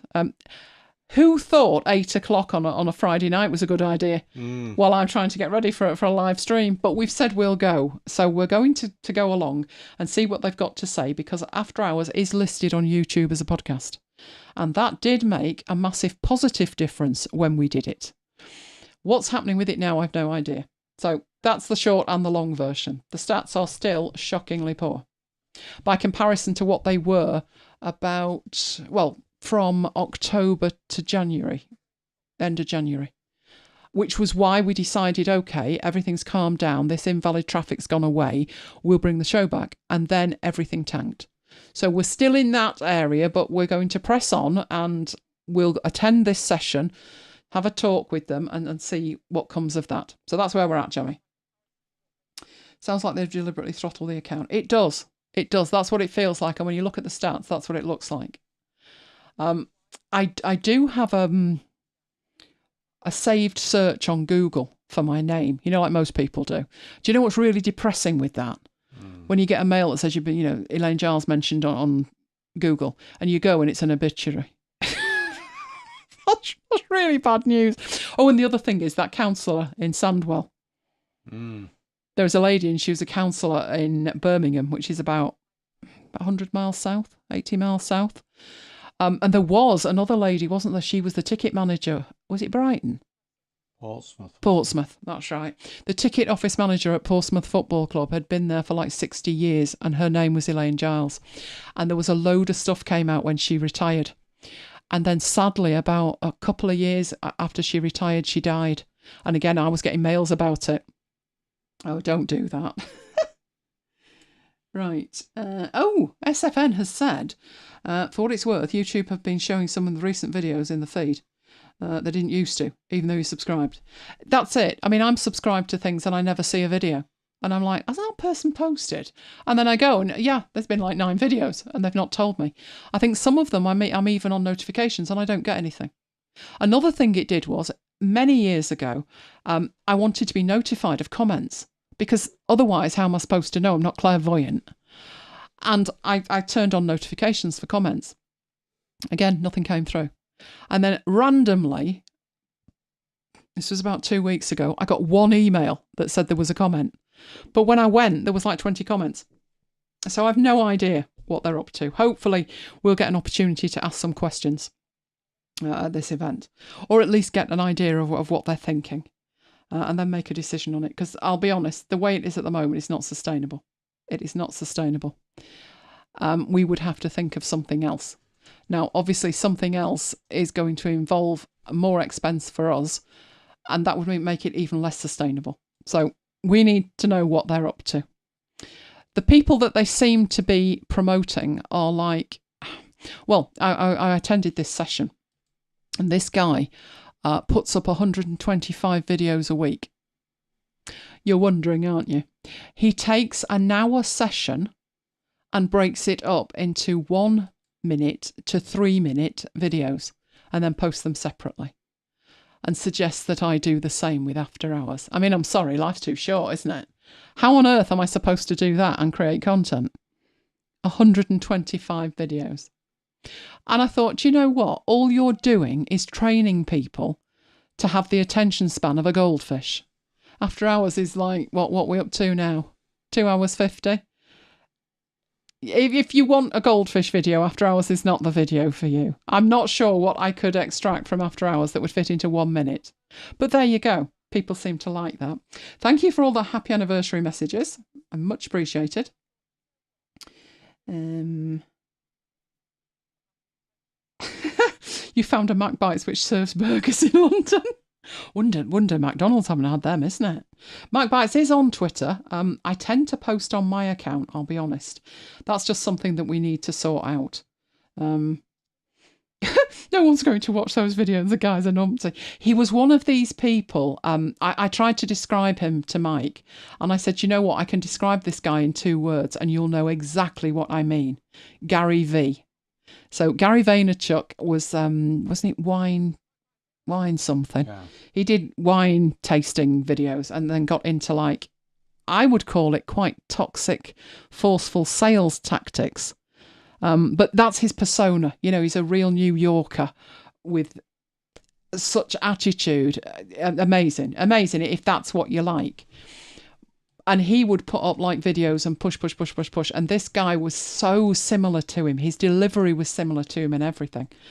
And I just thought, who would sit there? I guess if you're watching one video, it might you might put it in a playlist. It might just start playing the second and third and fourth. I don't know. But, you know, if that's the kind of thing that's working on YouTube, I can't do that. I haven't got the time, energy. I just can't do that. That's not what we do. It would be nice if it was a level playing field, even to the point that you, like you've just said, you didn't used to see the videos, but you do now. It would be nice to know if somebody had subscribed, there's a good chance they'd see your video. And I don't think the way it is at the moment, I can say that. I cannot say that. I mean, sometimes I don't even see your videos, do I? No. I don't know whether you always see mine. There's only one channel that I'm subscribed to, and I see a new video from them every day. And I'm presuming that's because, it came up, I watched it, and then the next day it came up and I watched it, and he thinks, right, you want to watch these videos. And that is, I think Peter watches that channel. It's called Sherpa, and it's a Malamute dog, and he does a video every day. But it's a proper video. It's not 60 seconds and, that's it. It's a proper video. But that's the only one that I see consistently. So I've no idea what they're up to. We'll have to hopefully be able to have a word with them and see how it goes. And maybe it will improve. Just keep putting comments on it, because that's literally all we can do at the moment. We've got no control over this whatsoever. All we can do is do the show, and then hopefully they will see interaction with our content. And over time, it will make a difference. That is all we can do. Which is why I keep saying, put comments on it. Put comments on it. Hope Mike is treating you. Mike made a lovely dinner. He did. So we were reminiscing, weren't we? When we went down to Wembley, we didn't eat. We didn't eat on the way down, and we left quite early. Well, mind you, the food that they have at Wembley wasn't really fit for human consumption, was it? But we did eat on the way back, and we went up the M1 with all of our fans and scarves hanging out the windows.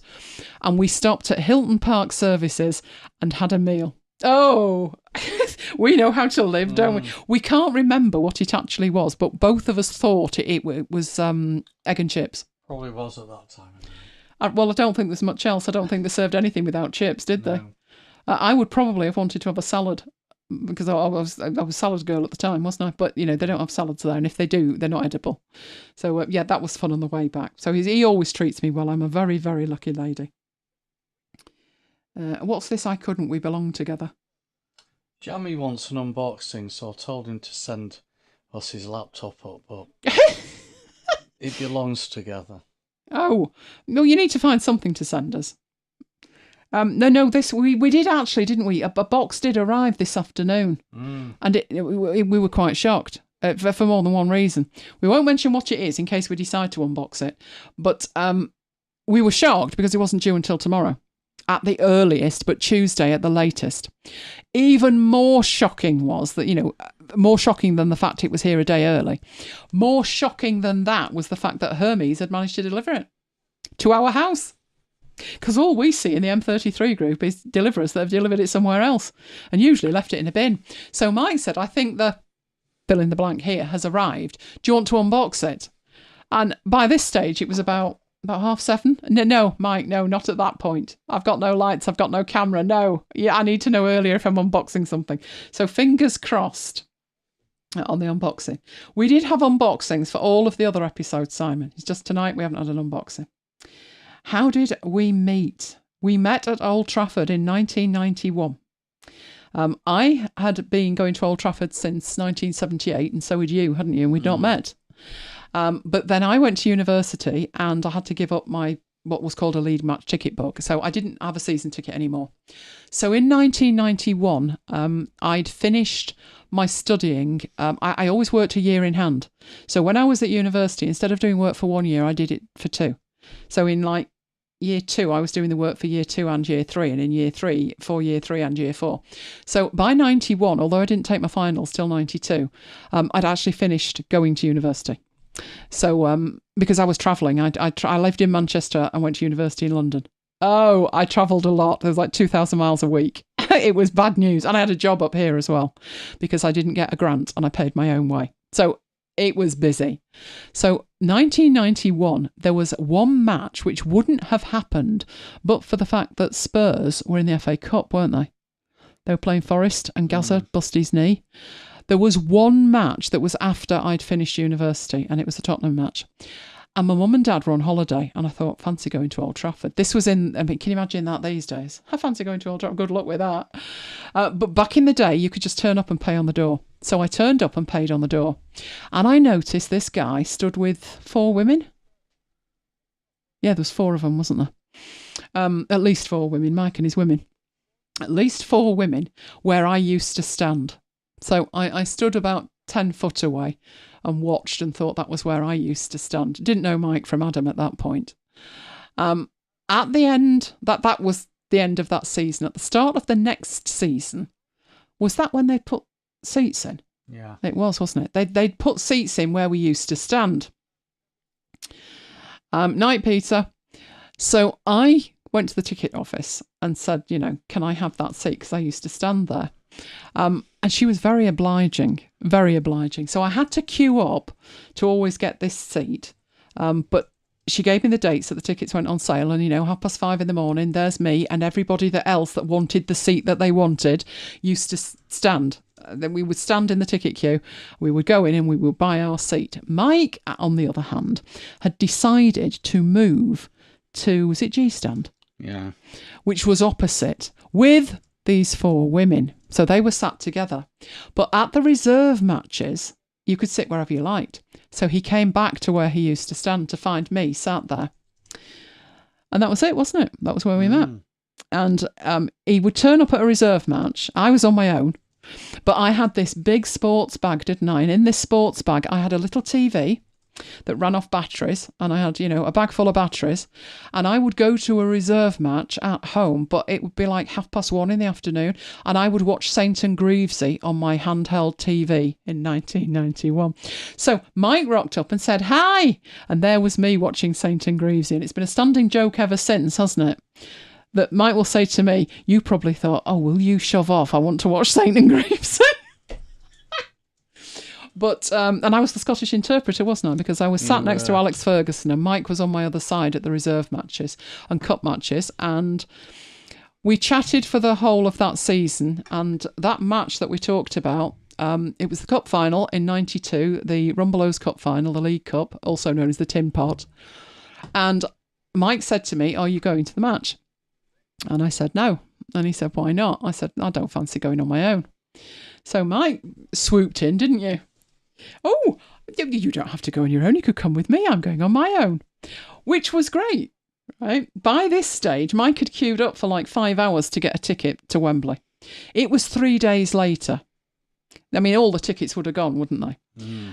He said they might have some tickets left. So this is at a reserve match. So I said, "Well, they might." And then my face fell, and I said, "No, I can't." And he said, "Why?" So I said, I was so embarrassed admitting this, Mike. I said, I haven't got enough money with me.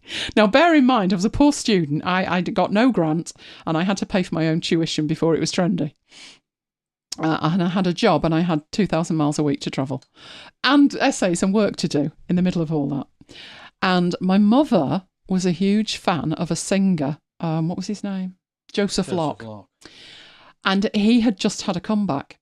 And there was this CD that was released. So despite the fact that I'm living on pot noodle and I don't have a penny to my name, my last £10 I spent on the way to this reserve match. I stopped off to W.H. Smith's, other stores are available, and I bought her this Joseph Locke CD, and there it was in my bag. But unfortunately, my £10 had morphed into a Joseph Locke CD for my mother. And Mike stood there offering to take me to the match. And I couldn't afford the ticket. I didn't have any money. So, what did you say? I'll lend it you. No problem at all. Out came the wallet. Here's some money. Let's go and get a ticket. I was so embarrassed. But we went up and they had tickets available.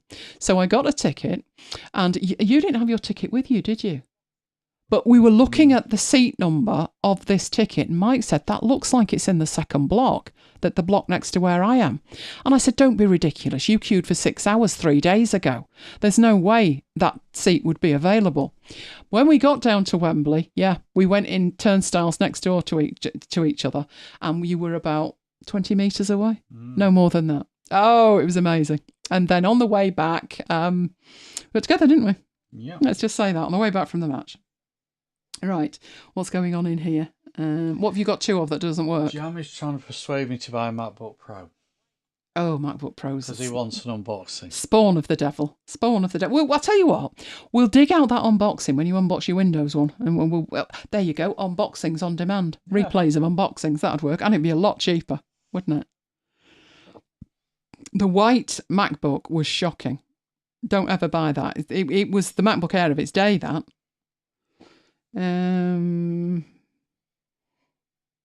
See, last week he unboxed his MVP award. So there you go. The rest is history. It is. Never looked back, did we? No. I did have to go to the ticket office 12 months later, though. So at the end of the 91 season, I managed to persuade them to let me sit where I wanted. I had to go back in 92 and persuade them to give Mike the seat next to me. And she did, bless her. Do you know, the ticket office was great when she was in charge, like a real person, instead of being chubbed. The phrase "to be chubbed" is a Unitedism, and it means you've applied for a ticket for a match and you have had a letter from, is it Arthur? Yeah. Arthur Chubb signs the letter, and it usually says you've been unsuccessful, sorry, and it's known as being chubbed. So you weren't chubbed back then, were you? Managed to get the seat that you wanted. But yes, that's how it all went down at Old Trafford. Do you know, I don't think if it was now, you'd get anywhere near the place, would you? True. I don't think you can even go up Warwick Road unless you've got, 3 tickets and blood tests. The last time we went to a match, and obviously it was a long time ago with COVID, Mourinho was there, so when was that? That is a while ago. It's a good few managers ago. Yeah, before Ollie. The last time we went down there, and obviously they have St John's ambulance around, and they have police around, and they always have had, in case there's trouble. But this one was shocking. As far as I was concerned, this was like, this is not happening. We got there. They wanted to frisk you about 200 yards up the road. They wouldn't let you through unless you got a ticket. You had to get your ticket out and show them. Then you got up to the gate and you're waiting at the turnstile. And the police come along with their sniffer dogs, and you've got the sniffer dog with their noses up your backside, making sure that you've not got drugs or a bomb of some description, which was bad enough. I thought, I can handle that. I'm all right with dogs. I can handle that. It's people that I can't be doing with. So I'm in the queue and I'm like, what gives here? Mike's looking at me. Now, obviously, I was in the queue with Mike. Oh, no. You can't do that anymore. Which begs the question, to be honest, with where we're at today. But you can't do that anymore. And I said, well, what are you talking about? You've got to be frisked on the way in. So you've got to queue up by gender. Now, at the time, and it was a good few years ago, there was only male or female. I would love to know what happens now. Just saying. So Mike was in the queue with the blokes, and I was in the queue with the women. And this frisking that occurred was a laying on of hands. And I thought, I'm not happy with this. I don't like people on a good day. What are you doing? But the other thing was, there was like a metal detector thing that they were running up and down you, obviously looking for weapons. Which, like I say, bad enough. I had a skirt on. I thought, how is this happening? Because they were running it up the outside of your leg and up the inside of your leg. And I thought, short of taking the skirt off, how are you going to do that? I was hyperventilating at the thought. And I thought, she's not laying out hands on here. No way. So I get to the front of the queue. And the laying on of hands was like checking like under a coat. So I said, I'll take the coat off. And she said, no. I said, I'll take the coat off. We're not having a laying on of hands. And then the other one is stood there with this metal detector thing, and she's like looking at the skirt and like, I don't know how this is going to happen. I thought, no, neither do I. I don't own a pair of trousers. I don't own a pair of jeans. So I would always be in a skirt. Had they not thought of that? I mean, literally, I got in without being checked because they just looked and thought, well, what on earth am I supposed to do? And I thought, exactly. And I wasn't happy that being split up either, to go in a separate queue. So it's not what it used to be, going to a football match. Let's just say that.